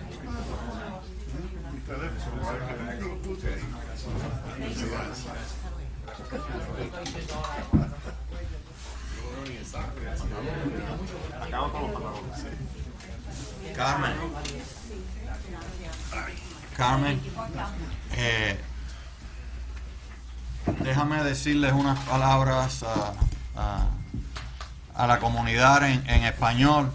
Esta es una resolución que fue a petición de Carmen Jiménez, quien representa con mucho orgullo y mucha persistencia al pueblo venezolano, y está tratando de pasar este bill 3744 en la Cámara de Representantes y al Senado de los Estados Unidos para que se le dé asistencia a todos los refugiados venezolanos que vienen de Venezuela escapando de la tiranía del gobierno venezolano, de los abusos y de todo tipo de atropellos que vienen sufriendo. Así que nos sentimos orgullosos de que podemos colaborar con esta causa tan noble, porque también nosotros y muchos de nuestros familiares tuvieron que hacer lo mismo cuando salieron de Cuba para llegar a estas tierras de libertad. Carmen. Muchísimas gracias a todos, de verdad, comisionado, mayor, vice mayor. Nosotros queríamos pedirle si esta foto puede ser, vamos a hacer una exhibición en el Congreso, en el Senado y en muchas partes de Estados Unidos, y queríamos solicitar el permiso de la comisión para que esta foto sea, ¿cómo se llama? Spread, en toda la media. Tenemos solamente una condición, que nos hagas más expertos y más Con presentables Photoshop, okay. delante del Congreso. Thank you so much. Thank you, Carmen. Thank you. God bless you for all what you do. Okay, we move to item E, a resolution of the mayor and the city commission of the city of Sweetwater adopting contract with EcoStrata for provision grant writing services, providing for authorization and providing for an effective date. Mayor Lopez, I have a question here. Yes, sir. For how long you've been with, of these people have been with the city of Sweetwater, or providing services for the city? 3 months now, 4 months, 3 or 4 months? We're contracted for 3 months. 3 months. Yep. And on this period of time, have we ever achieved any success Yes. Yes, we have. achievements here? Yeah, as a matter of fact, we're contracted to do 3 grants. We actually did 4. We have 2 grants that are pending. One is for the National Endowment for the Arts, that's pending. We have a Knight Foundation grant that's pending. And then we were awarded, the city was awarded a grant in the amount of $15,000 for the police department for defibrillators in the police cars and other associated equipment. And there was also a grant for technical assistance so that the city can become a Tree City USA, which also helps getting other grants to increase your tree canopy. Mr. Chair, I have a Go question. ahead, Commissioner. Usually, in the past, I remember there was some grant writing services that they wouldn't charge the city. They would get like 10% that was included into the grants. Why can't we go that way? Okay, I'm not sure when that was, but first of all, a lot of government grants actually have it written in where that is not allowed. So for the county, for example, a contingency is not allowed. Also in the business, the associations and the ethics of this kind of service, grant writing and fundraising, contingency is frowned upon. So it may have been a couple, I don't know when that was, but. Chair? Yeah. Go ahead, man. I was going to repeat the same thing that Robert was saying, that one, on top of the fact that it's not allowed in most of the grants to pay 10% servicing fee to the grant writer. Besides that it's not allowed, it would, for the most part, it wouldn't behoove us, the city. I believe the contract for a year is, I think it's for $18,000. I think so. Yeah, it's for Because I haven't seen $18,000. If let's say that it's relatively easy to get a $150,000, $250,000 grant. That if we would do that at that point in time, you pay 10% of it, and afterwards you'd be on the hook for $25,000 for one grant alone. No, it would be included on the grant. Is what it used to be. It used to be included. Right, but you can't do it. In some of them you could, but most of them you can't. Well, most of them you can't. And what are the ones that we're going to be getting? What is it that we're going to be getting on the next? Yes, I was going to ask you Yeah. that, Robert. What is the two That are pending? That are pending. The NEA National Endowment for the Arts, I believe, is about $65,000, and then It's for what? it's for. So you have the master plan with University City with FIU, and it is to do an art trail, Sweetwater Art Trail, which will bring business, which will bring civic participation. We worked with the Bakehouse Art Complex and a group called Life is Art and FIU, who were very helpful in putting this whole big program together that can not only liven up 109th Avenue all the way from the canal to 4th Street, but also there's going to be a festival involved and a lot of activity to bring businesses and get people in the area. And the other one? The other one, forgive me. tell you right now. But these are currently already done. Yes, these This are is already. not looking Yeah, at pending forward ones. year, The right? other one that's pending is the Knight Foundation, and actually that is for the same program, because sometimes the NEA doesn't provide, or we're kind of hedging our bets really, so to try to get that. For how much, Robert?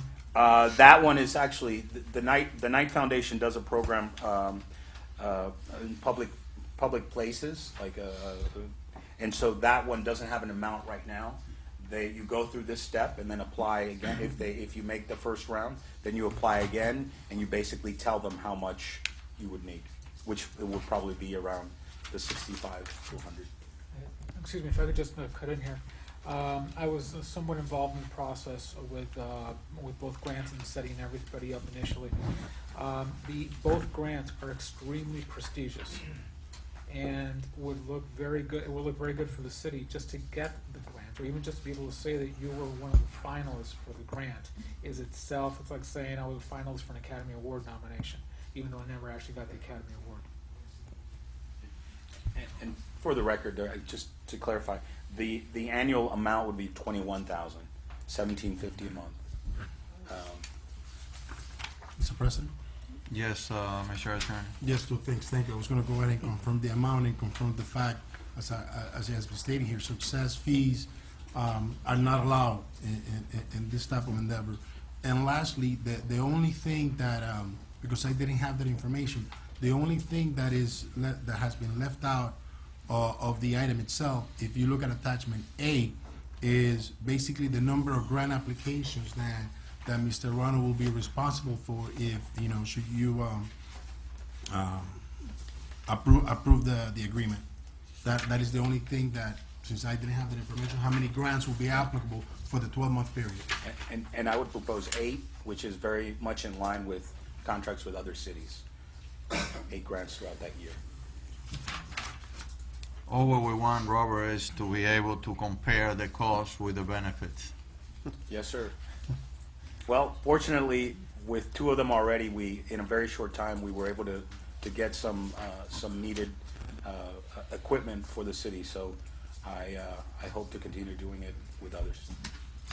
Okay, commissioners, any other questions?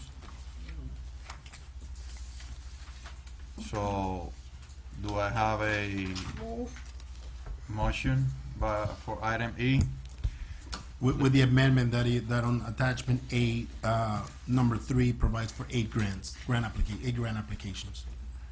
All right, so do we have to approve the amendment first and then the resolution? As amended. Or both, as amended? Okay, there is a motion by Commissioner Maronio on item E, with the amendment to add up to 8 grants, In attachment A. on attachment A.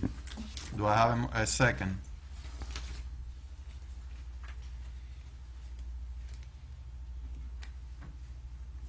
Do I have a second?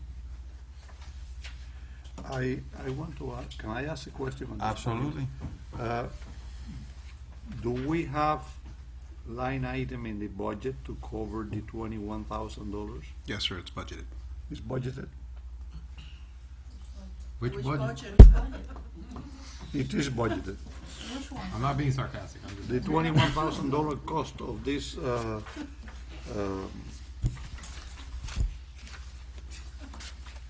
We didn't have an answer. of this resolution Which budget?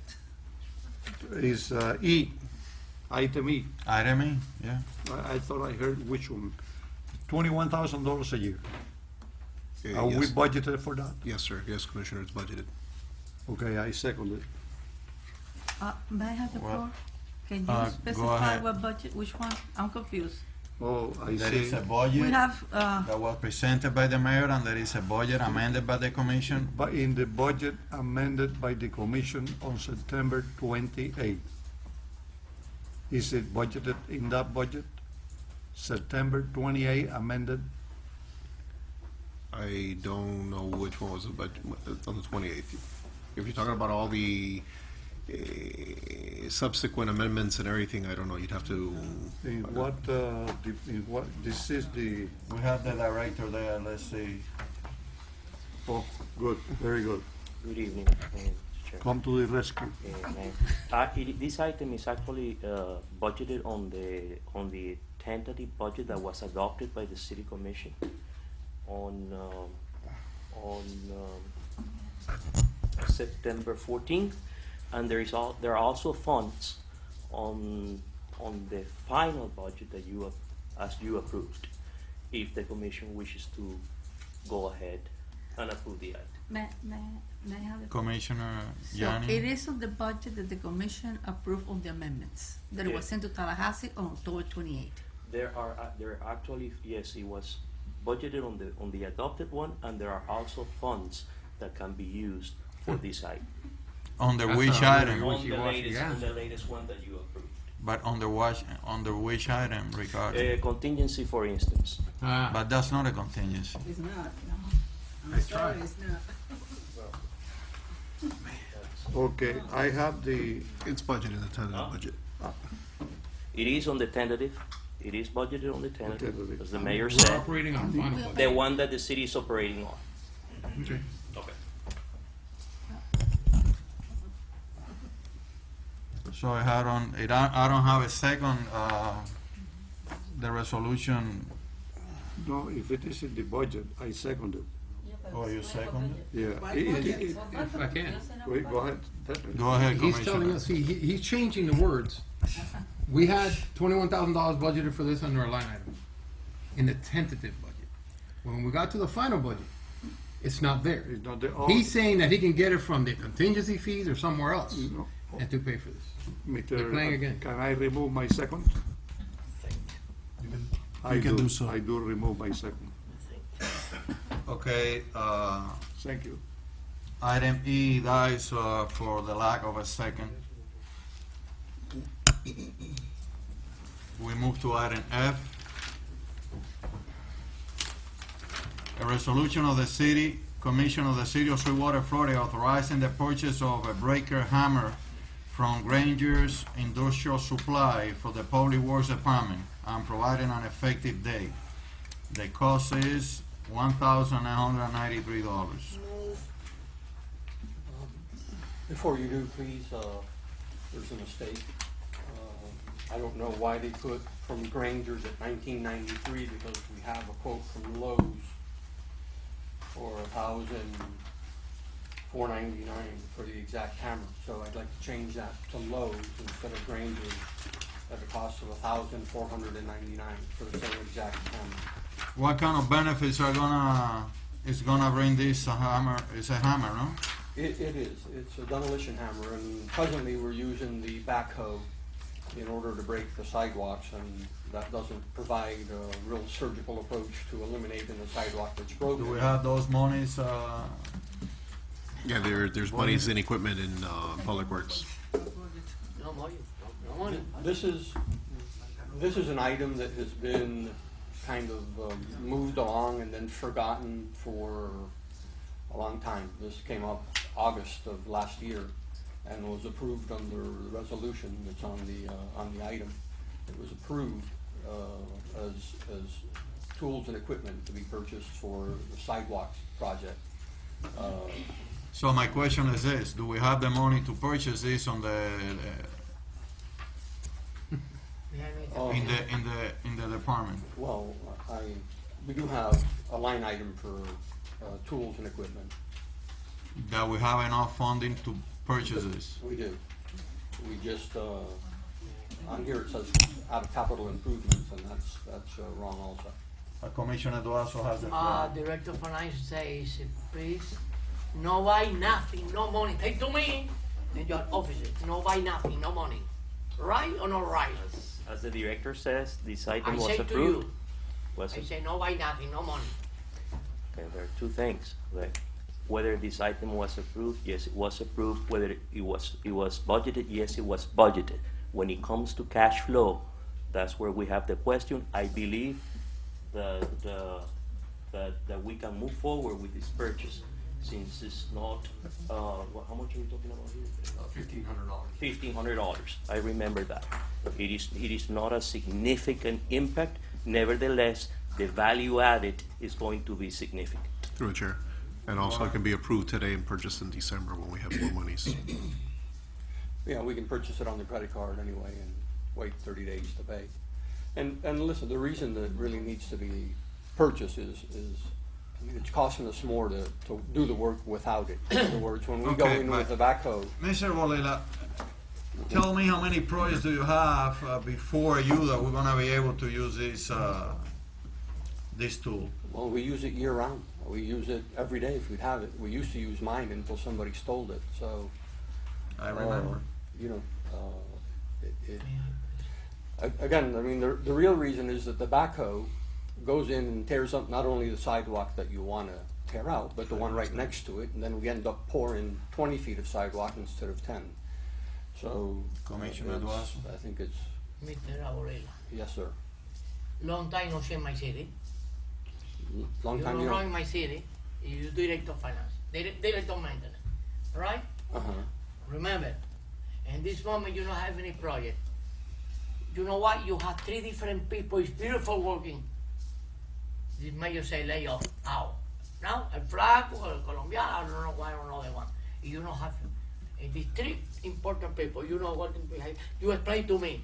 It's terrible for you working No, in my, to do sidewalks. maybe you wait for another time. In this You're not- moment, in my vote is no. Uh, Director say no buy, nothing. You say to me, Okay, sidewalks is one of the few projects that's still ongoing, other than, you know, trimming trees and cutting grass and, And then we have monies to do. If I may, Director, yes, Commissioner Duazo, but to clarify further, I was very specific. I said, let's concentrate on vital and necessary services. I believe, as the Director just said, that this may be unnecessary. Again, the impact will be significant, the value added. And he can explain further as to the specifics in regards to the projects and the program. Through the chair, Commissioner Suarez. Mr. Arboleda, this is a pneumatic hammer. That's One correct. of those that go like this. yes, sir. Okay. I am for getting that tool. It's very important to fix sidewalks and many, many things. But I just want to pass this information to Mr. Mendez, that you should be happy, Mr. Mendez, that we are here, all commissioners, because I am hearing myself and the others, inquiring about the budget. Because sitting in front of you, many times in your office, you have told me, and you have to remember, you commissioner have to be careful when you go with expenditures in the commission meeting, because every expense that you approve there, it impacts my department. You have told me that, right? Impacts the city. Yeah. What we like you to make is informed decisions, and we're actually glad that you're asking this question. Mr. President? Commissioner Duazo has the floor, I'm Commissioner. sorry. Alan, let me question, you will have one similar? Do I have one? Yeah, you have. Yes, I had one. What happened? I brought it to the city and let Se them perdió. use it, and yes, Se it perdió. disappeared. ¿O Yes. se lo robaron? Yes, it got stolen, yes. Commissioner, Yes, I had a Barreto quick question to the Mr. Mendez. The finance department and you go by the budget by the mayor or by the budget approved with all the commission members? Now, at the present time, which budget are you working now? As the mayor expressed, the city is currently operating on the tentative budget that was adopted and approved by the city commission on September No, sir. 14th. I'm sorry, I'm not agree with you about that. If I may, I will let perhaps our former city attorney for many years, a lot of experience in this, and our current chief of staff, clarify further. As stated in the veto message, the commission was without authority to pass the budget that it passed as a final budget. Moreover, the budget itself that was passed was out of balance, and as a result violates Florida statutes. Is there a legal opinion? I said as stated in the veto message. Mr. President? Mr. Attorney, Mr. Attorney? so we're acting illegally? as I expressed in the past, there is nothing in the charter that explicitly prohibits you from making amendments to the tentative budget prior to adopting your final budget. There is nothing that prohibits that. Having said, and it is my opinion that those amendments were proper and properly made. Having said that, the only other thing that I can add to this is that I believe at one point, when you completed those amendments, I believe you asked the question of administration if after those amendments you would have a balanced budget. I believe you have at the time you had a positive response. I cannot really at this point opine as to what the nature of the budget or the bottom line of the budget is. I can only tell you what my opinion is relative to the amendments you made and the assertion received by this board that the time soon after you made those amendments that was There were your budget was balanced. $34,000. That your budget was balanced. Okay, can we go back to the subject here? Or Go ahead, Commissioner. the hammer? Oh, the hammer, yes. The hammer is hammering. Item F. If I could Yes, add one Rob. thing, I just posed a question to the Director of Public Works, because there are two questions here. The first question is, as was alluded to by the Finance Director, cash flow. How much money do you actually have on hand today to be able to cover expenses? The second question is overall cash that you're going to have throughout the year and overall monies that you're going to have throughout the year. The Finance Director, I think, was very clear. The cash flow right now, today, is poor. However, what was stated before is that this is such a small sum of money that it can be purchased on a credit card and paid in 30 or 35 or 40 days. Today is November 2nd. The ad valorums will probably most likely come in December 2nd, thereabouts. The city at that point should have enough to be able to pay the purchase on a credit card. So the cash flow issue, I think, is a non-issue. Now, as far as the overall cash, is this a good idea to spend? That's a different question. I posed a question to the Finance Director. The item costs, I believe, to the Director of Public Works. The item costs about $1,500. How much money will be saved over the course of a year if you use it as opposed to using the backhoe? You said 10 times as much, approximately? I mean, you know, when you're using a backhoe to remove sections of concrete, you have no accuracy. I mean, you're gonna break adjacent sidewalks unnecessarily. Is it likely that we'll save at least $2,000 by spending $1,500 over the course of a year? Yes, absolutely. Okay, I think that all your explanations are already heard, and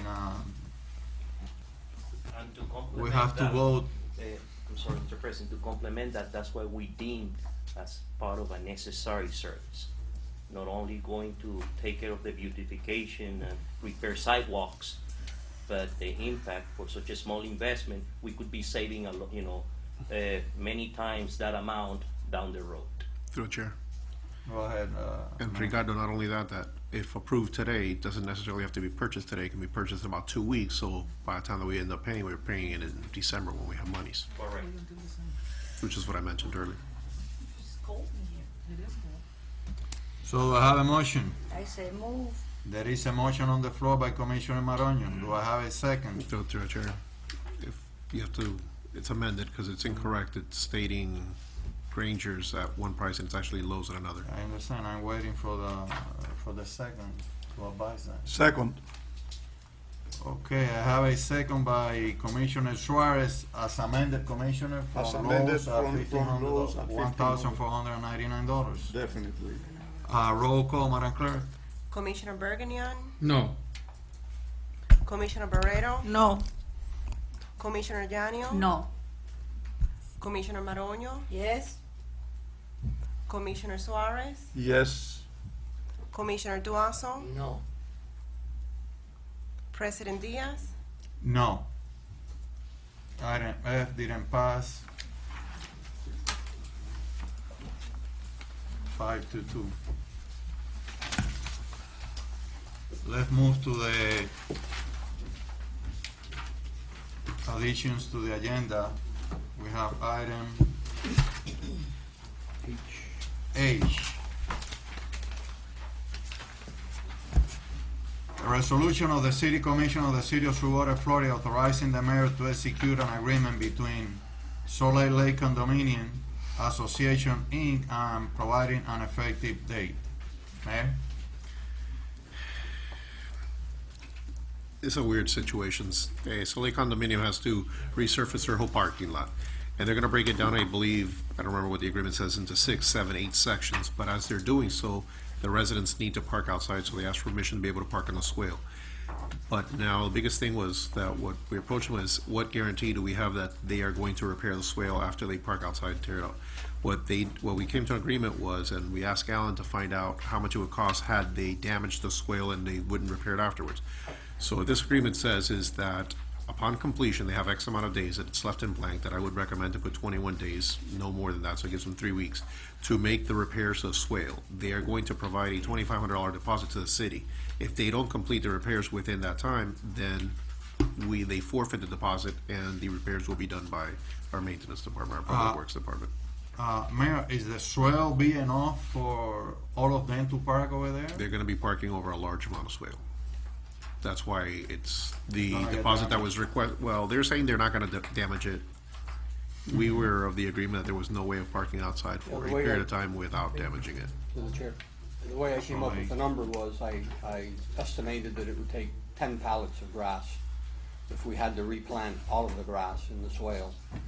The cost of $150 per pallet is $1,500, and $1,000 in labor to pick it up and lay it down and water it for the next couple of weeks till it breaks.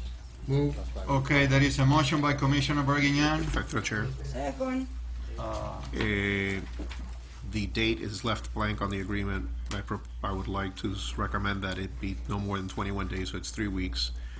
And the date on it is wrong on their agreement, that says 2001.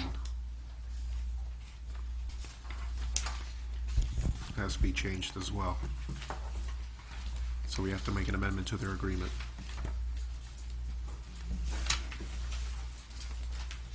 Yes. Then I make my motion as amended by the mayor. Okay, so item H is a motion by Commissioner Bergignan. It was second by Me? Commissioner Maronio as amended. Right, Commissioner? Yes, yes. And the amendment was, Mayor, instead of 21 days. 21 days? 21 days was left blank. It was left blank for recommendation on this part. And the other part was the date. Correcting Scrivener's errors with the date instead of 2001, All right. 2015. Okay, all in favor say aye. Aye. Item H passed unanimously. We move to item J. Ratification of the Chief of Police, Commissioner Janio, requested by Commissioner Janio. Okay, do we have? I don't have a ratification at this time. Okay. Let's may I make it have- clear for the records that the mayor doesn't have any chief of police name or person in this case for ratification by the commission.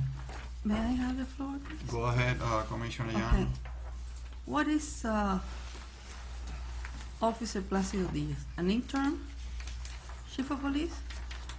Well, they have to ask that to the mayor. Because he was not ratified. I just want to know. Correct, he is the acting chief of police at this He's an time. acting chief. How come he signed as a chief? Correct? He's signing the papers as a chief of police. Because he may do so. Or he may do so. Would you prefer for him to put the word acting in front of it? Will that suffice you? So he's not a chief, he's an intern, but he signs as chief. Okay. I'll tell him to put acting in front of it to make you happy. No, it's okay, that's what I wanted, because, I don't know, it's kind of like, Okay, I think that from there, we go to reports. Item four. No. Staff item K, L, and I believe you go to item K. Oh, Item K. on the back. Where? we have more. The other packet. The other package. They gave it to us right before the meeting, maybe. Yes. Oh, on the one right before the meeting? Yes. You can just line it here. Okay. So we added another one after Friday. All right. Today. So that's gonna be K? K, L, and M. Okay. We move to item K, a resolution of the City Commission of the City of Sweetwater, Florida, authorizing the mayor to execute an agreement with Eiler Planning, designating Henry Eiler as city planner and providing an effective date. Mayor Lopez. I was revising this and I want to know what was the process followed to, do you advertise this online? This was advertised some time ago, but the hiring of professional services doesn't really require a advertising as well. And just, if approved, I'd like to make a change because it's saying designated Henry Eiler as city planner, both in the name of the resolution and in the resolution itself. In section 3 says the commission ratifies Henry Eiler as city planner. Actually, the city hereby contracts Eiler Planning as city planner. And what kind of process how many applicants were in that? I believe there were 3, but again, I repeat that the hiring of professional services does not require to go to RFP process. Well, but I think that the city should seek for the Wait a minute. for the better deal for the city. Who charges less, or what are the, beside the qualification, who costs less to the city? Correct, and the RFP process or RFQ process for professional services does not require going out for proposals or qualifications. It's on recommendation. I don't understand it, Mr. Chair. Go ahead, Commissioner. We did an RFP for the job, right? No, RFQ. RFQ. RFQ. Okay, so the people that responded, Correct. where is their, RFQs require for qualifications. okay, Correct. and where is the responses that we got? There were, I believe, 3 bidders, not 3 people that sent in their qualifications for services. Then who I am proposing is the work order for Henry Eiler for $50,000 under professional services. I mean, I think we're desperate, we need to have a city planner here, we're losing a lot of revenue. We need to get, I got Henry Eiler, no problem, my problem is with the process. You may ask the city attorney, there's no problems with the process. The selection of professional services do not require to go to an RFP or RFQ process. That is correct. From what I'm understanding, an RFQ went out. Responses were received from what I understand. Now, a recommendation is made in front of you. So at this point, the board can go ahead and vote it up or down. Or provide the mayor with additional directives. It's before the commission for a vote. Through the chair. Commissioner Suarez. 2 questions. We had a city planner, I remember. Don't remember his last name very well, and I don't want to mispronounce it, but he was not ratified or was laid off about 3 months ago. He was a city employee. Correct. How much was that position paying? I don't remember. I don't More either, than but 50, less than 50,000? That's it was close to 100,000, but definitely more than 50. Was but $80,000. $80,000. It was, excuse me, Plus the raise. it was 95,000, including benefits. But the individual was not hired as a city planner. The individual was hired as a community development advisor of some sort. I don't remember the exact title, but it was not, he was not hired as a city planner. Well, at one point he was The a city gentleman planner. was hired as a city planner, and then his position was changed to He was a building city planner. development. At some time. He was hired as a city planner. He was not ratified by the commission, and then the next day he was offered a position at a raise for a position that the city had never had before. of community development advisor or something of that nature. I don't remember the exact name of it, but it was not. That was bringing a lot of revenues to the city, by the way. And it was very instrumental to the building department. So when he was a city planner, he was making more than $50,000. When he was originally beginning his position as a city planner. Correct. More than 50,000. Correct. The second question is, do we need a city planner? Yes, sir. Yes. The third question is that amount of money budgeted? Yes, sir. In the tentative budget or in the amended budget by the commission? I would imagine in both. Mr. Finance Director? If I can? Well, at least it's budgeted in the working budget, which is the tentative budget. But not on the amended budget? I don't know. I haven't looked at that one. By the floor, can we ask the finance director? Finance director's in here? Yeah, he's back Mr. there. Mendez. Oh, he didn't hear me. No se fue. Yeah, is the $50,000 that is proposed to pay to the city planner services in the amended budget of September 28th? Amended by the commission of the city of Sweetwater? I know that it is budgeted on the That's tentative not our question, adoption. Ricardo, please. Tentative Understand? working budget. Yes. The final budget is what it means. On the amended budget, professional fees, other.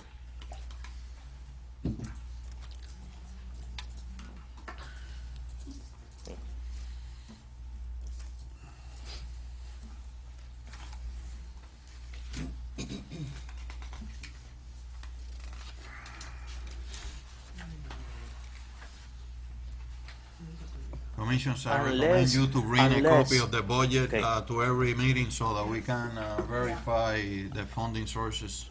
Unless it was taken up by one of your amendments, which I don't believe you did, it should still be budgeted. Well, I recommend to pull out this until the next meeting. I make a motion to pull out for to the next meeting. Second. Okay. Regular meeting. There is a motion to I pull have- out item K to the next commission meeting. And there is a motion by Commissioner Barreto, and there is a second by Commissioner Yanio. Roll call, Madam Clerk. Commissioner Barreto, Yes. Commissioner Yanio, Yes. Commissioner Maronio, Yes. Commissioner Suarez, Yes. Commissioner Duaso, Yes. Commissioner Berganyan, Yes. President Diaz, Yes. Item K is gonna be tabled to the next commission meeting. Mr. President, Yes, sir. Mr. Mayor, Yes, sir. I'll go ahead and make the changes you mentioned. The reason why the resolution was drafted like that is because the request was to present Mr. Henry Eiler as the city planner. That's why it was drafted like that. Right, it's professional services, so it's the company, not the person. I understand that. Right. I'm telling you, I'll follow the request that came from you directly, so Right. But All I right, will not a big make, deal. I I will just- make I the just- changes. I just caught it there I'll make that- the changes. Because in one of the lines it mentioned the person, the other one the company. Thank you. Okay, we move to item L. Consideration of offer from Regions Bank for payment terms regarding line of credit on which city has defaulted. Ralph? Mr. Mayor? May I? Please. It's much more complicated than what I want to explain. Yes, okay. Or Mayor, is your item. Well, to simplify this as much as possible, because I think I've called each of you. I was able to speak to each of you except Commissioner Duaso. I was not able, I called like 3 times, was not able to to reach him. And I did speak to the city attorney about this as well. Essentially, the city, to simplify this, the city owes $1.5 million to Regions. Actually, it owes $1.9 million to Regions in a line of credit for monies that were drawn in order to do the drainage projects. The city received $1.5 million in grant payments that, for whatever reason, had been absorbed into the daily operating budget of the city and had not been paid back, although it ought to have been paid back. Subsequent to this, when Mayor Lopez took office, $340,000 came in just recently to cover and grant reimbursements for these projects. The mayor met with the regions and was advised that the entire 1.9 was still outstanding and needed to be paid by October 1st.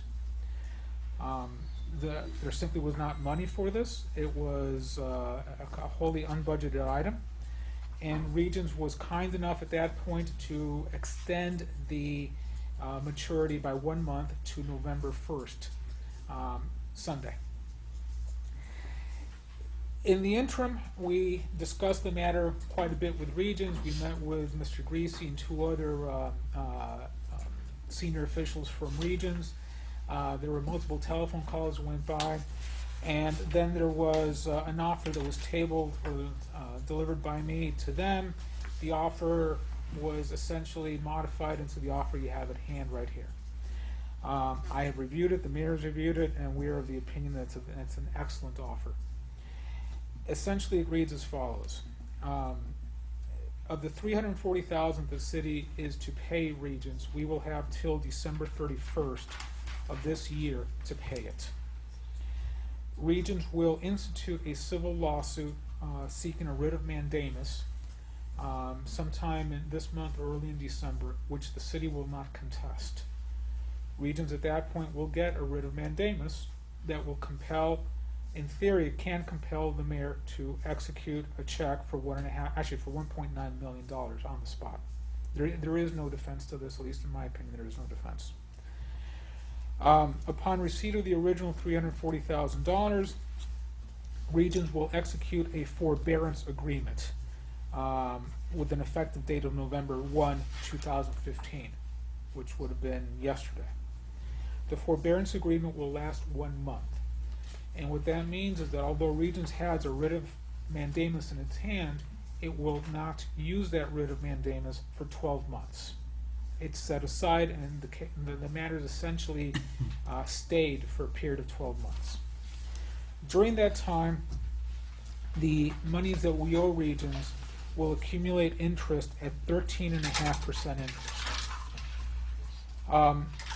However, if the city is able to pay Regions within the 12 months, at any time within the 12 months during the forbearance period, then the interest rate will be recalculated at LIBOR plus 200 basis points, which will be approximately 4 or 5%, is my estimation at this stage.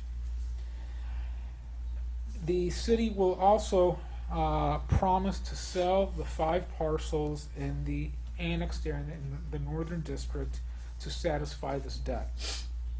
The city will provide Regions with certain information, including our budgetary information and information regarding the half-cent sales tax. The city will will conduct an appraisal to ascertain whether there is sufficient monies in the sale of that land to cover the debt to Regions, and it looks like there should be ample monies even after we satisfy the obligation we owe on the land. The city will execute a letter of protection that will essentially authorize Regions to be listed on the HUD closing statement and to be paid at the closing of the sale of the property.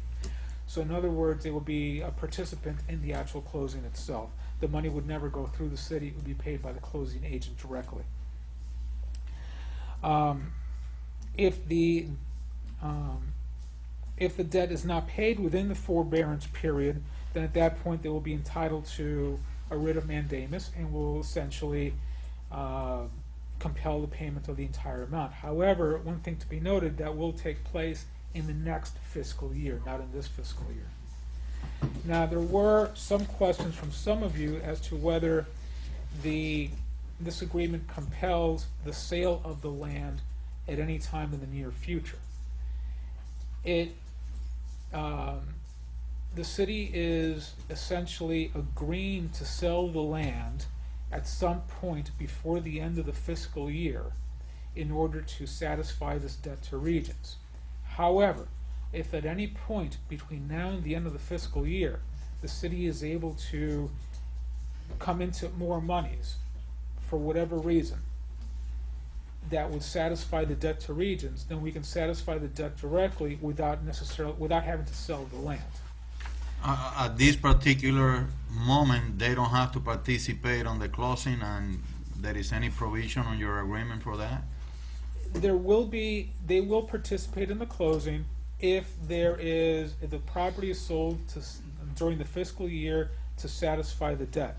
However, if I follow you correctly, if we do get money someplace else and pay it, then whether we sell the land or not, we're done with the Regions as regards to this. They will not if we do sell the land at another date, they will not participate in that sale.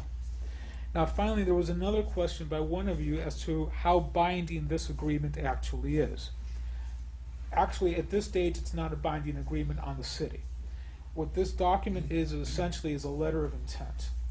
What Regions wants to know, the people that we're dealing with, they want to ascertain that the 8 elected officials, or at least the mayor and a majority of the commission, are in agreement with this, so then they can start the process of drafting the final documents and getting it approved by the appropriate officials at Regions to return to us. Once that happens, assuming the city commission agrees tonight, there is no resolution. They, on the phone today, in the telephone conference, they said they would accept the mayor's representation that it was agreed to or not. If it is agreed to, then they will draft the documents, and the documents may be ready as soon as 2 weeks from now. At that point, they'll be submitted to the city attorney for his review and approval, and then at that point submitted to the city commission for its ratification, more than likely by the first meeting by the first Monday in December, the regular city commission meeting. It's at that point that the actual binding agreement will be for review by the city commission. At this point, all you really have is a global letter of intent to go forward with an agreement in principle, an agreement in concept. Okay, I think that this is a good agreement for the city, Mr. Attorney. I think that according to all, and we spoke formally today, I make a motion to consider the offer from Reuse Bank. Second. So there is a motion. To the chair, and this was actually drafted by the attorney, is very considerable, because what the position that we were at least the stance at Regions was taken 2 or 3 weeks ago, is nowhere near as considered as They don't have are to do right this. now. They don't have to. And here they're bending over backwards, and I was very surprised when we read this morning that they're acting really generous here. Even where they're putting the interest rate at 13.9, once it's paid, they'll lower it to LIBOR +2, where it'll put it at, LIBOR was established today at 3.67, a year ago at 3.9, so very considerable rate, so They could have set it at 28%. yeah, they could have set it at a cap, 28%. 28. Okay, there is Through the a. chair.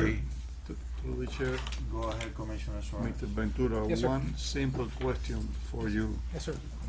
The writ of mandamus, could you translate that to Spanglish? I Sure. mean English? It's very simple. Do you want to do it, Ralph? Do you want the city attorney to do it? Counsel? Commissioner Suarez, a writ of mandamus is simply a court order that compels a government action. official to comply with either a duty or an obligation that he or she has not. In other words, an aggrieved party goes to court trying to obtain a writ of mandamus when they believe a particular government official is not compliant with a duty or obligation. And if the court agrees, they issue that, and that particular official is compelled to follow the court's order and perform the task outlined in that order. Which in this case would be signing a check. It has to be Pay them simple. pay them the $2 million. Yeah. It has to be a simple ministerial act. It can't be anything that involves any judgment or discretion. In this case, it would be compelling the mayor to sign the check. That's it. Through the chair, and have it or not have it, they file a writ of mandamus, you have to pay them $2 million, have it or not have it. Thank you for the education. Yes, sir. Okay, there is a motion to item L by Commissioner Diaz, and there is a second by Commissioner Duaso, Anjanio, and Barreto. Okay, then by Commissioner Barreto and Duaso. All in favor? Please, Aye. please. This resolution is very important. That Commissioner, I'm sorry, Mr. President. I know, you're right. It's okay, you say, no, it's okay, but it's very important. Wrong call. Mr. Attorney. At this point, you don't have a legislative item before you. What administration is seeking is basically whether To proceed with the process of, and what you basically did is a straw poll that allows the mayor to represent to Regis Bank that there is agreement, not only from administration, but also from a majority of the commissioners to the terms outlined and read by the chief of staff. Subsequent to this, you're gonna have the have to actual come back again. instruments being drafted, Okay. and they come to They will you. finalize the documents, and then it'll come down to a form of resolution. This is an agreement to agree. That's what this is. Excellent. Thank you. Okay, so do I have everyone? May I call again? You don't have to do a roll call. This No, is an no, I'm agreement to sorry, I'm agree. sorry. So I did- everyone in favor say aye. Aye. I didn't mean, Resolution L pass unanimously. through the chair, I didn't mean a roll call, I'm sorry. I mean an aye or nay, but I may have used the wrong wording. Okay, so I was no saying to problem. repeat, I said repeat the same thing because Duaso couldn't participate. Okay. We move to item M, a resolution of the City Commission of the City of Sweetwater, Florida, authorizing the foreclosure of code enforcement liens on the property located at 10995 Southwest 7th Street, Sweetwater, Florida 33174, and providing an effective date. Move. Yes, You have anything to add to this? I'm here on behalf of Mr. Vega and the Code Enforcement Department. If there's any questions, I'll be more than glad to try to respond. I just want to know what kind of violation is that? It's actually 3 violations from my understanding. One of them, there are 3 citations that have been issued. The first one had to do in regards to certificate of reoccupancy. Apparently violations were discovered during that inspection. And the other one is working without a permit. And the other one is also working without a permit. From the notes provided to me, this has been ongoing apparently since 2013. One of them is 600 days old at $100 a day, plus $100 hearing officer and filing fees. It amounts to approximately $60,125.50. The other one was in 2014, which is 535 days old at $500 a day, plus your regular $100 hearing officer fee and filing fee is approximately accumulated to $267,628.50. And the third one is along the same procedure, it's 535 days, accumulating at $500 a day.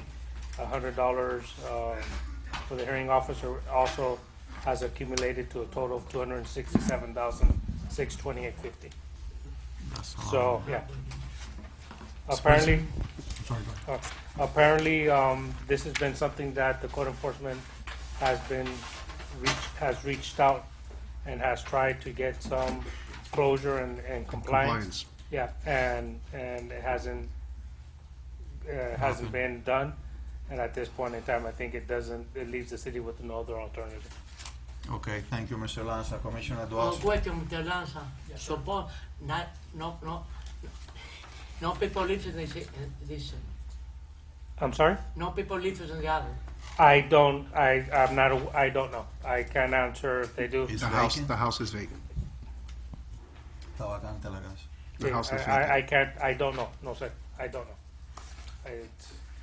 Mr. President? Yes, sir. Having for the legal criteria that the city has to meet, whether the house is occupied by someone or not, is not the relevant question. The relevant question is whether the property is homesteaded or not. This particular property is not homesteaded, and as the building official mentioned, this has been outstanding for a while, and the code provides that after 1 year of the liens being properly instituted against the violator, that the city may go ahead and foreclose on those code enforcement liens. That's why this item is before you now, because it's been in excess of 12 months on each of the 3 violations. Thank you, Mr. Attorney. Yes, Commissioner. I don't know a lot about this, I'm asking. From what I saw here, because we just got this package right now, was this guy never answered any of the UPS, From my Postal understanding, and excuse me, from my understanding, knowing how Officer Vega composes himself during his daily, he is very thorough. And if we're at this point, it's because he's exhausted every possible means to avoid this. I can't with certainty assure you that was something that we would have to defer to Vega.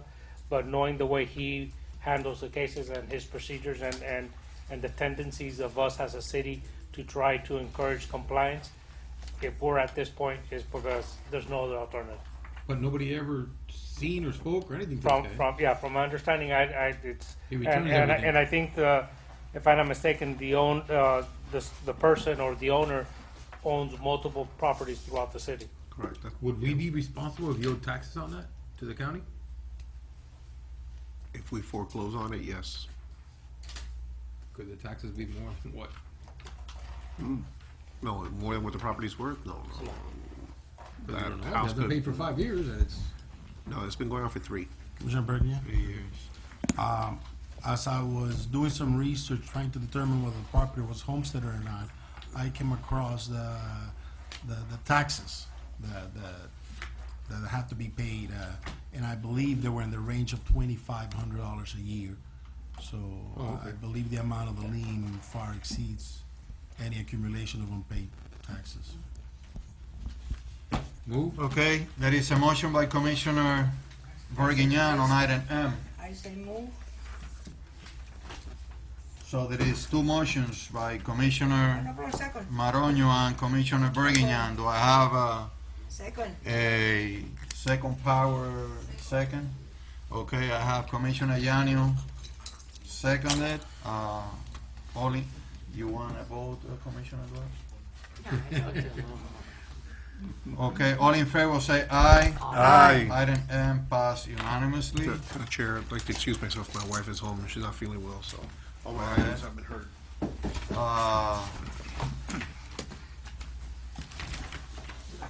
Item 12. Reports, police and code enforcement report. We have a big report for police department there. Item B, Parks and Recreation report. No director. In this moment. Maintenance department report, they should change already that to Public Works now. A little homework, Carmen, Madam Clerk. Item D, City Attorney's report. Nothing at this time, Mr. President. Thank you, sir. Item E, Mayor's report. Mayor had to excuse himself. No. Item G, Elderly Service Program report is attached. Item H, Special Projects report Just keep is attached. Commissioner's report. Did I? Oh my God, F, yes. Commissioners report, any report from the commissioners? No, we're gonna have a meeting. We before hopefully have Thanksgiving. another meeting, so we don't have to Okay. do a happy Thanksgiving yet, okay. Building. We don't have a hammer. No, we had enough. Finance report, Final report. no reports. The process on rail. City clerk's report, Madam Clerk. Human Resources Report. 13, unfinished business. 14, new business. 15, good of the order. Do I have a motion to adjourn? Second. There is a motion by Commissioner Barreto, second by Commissioner Duaso and Maronio. Meeting is being adjourned at 10:14 p.m. Thank you, everyone. Have a great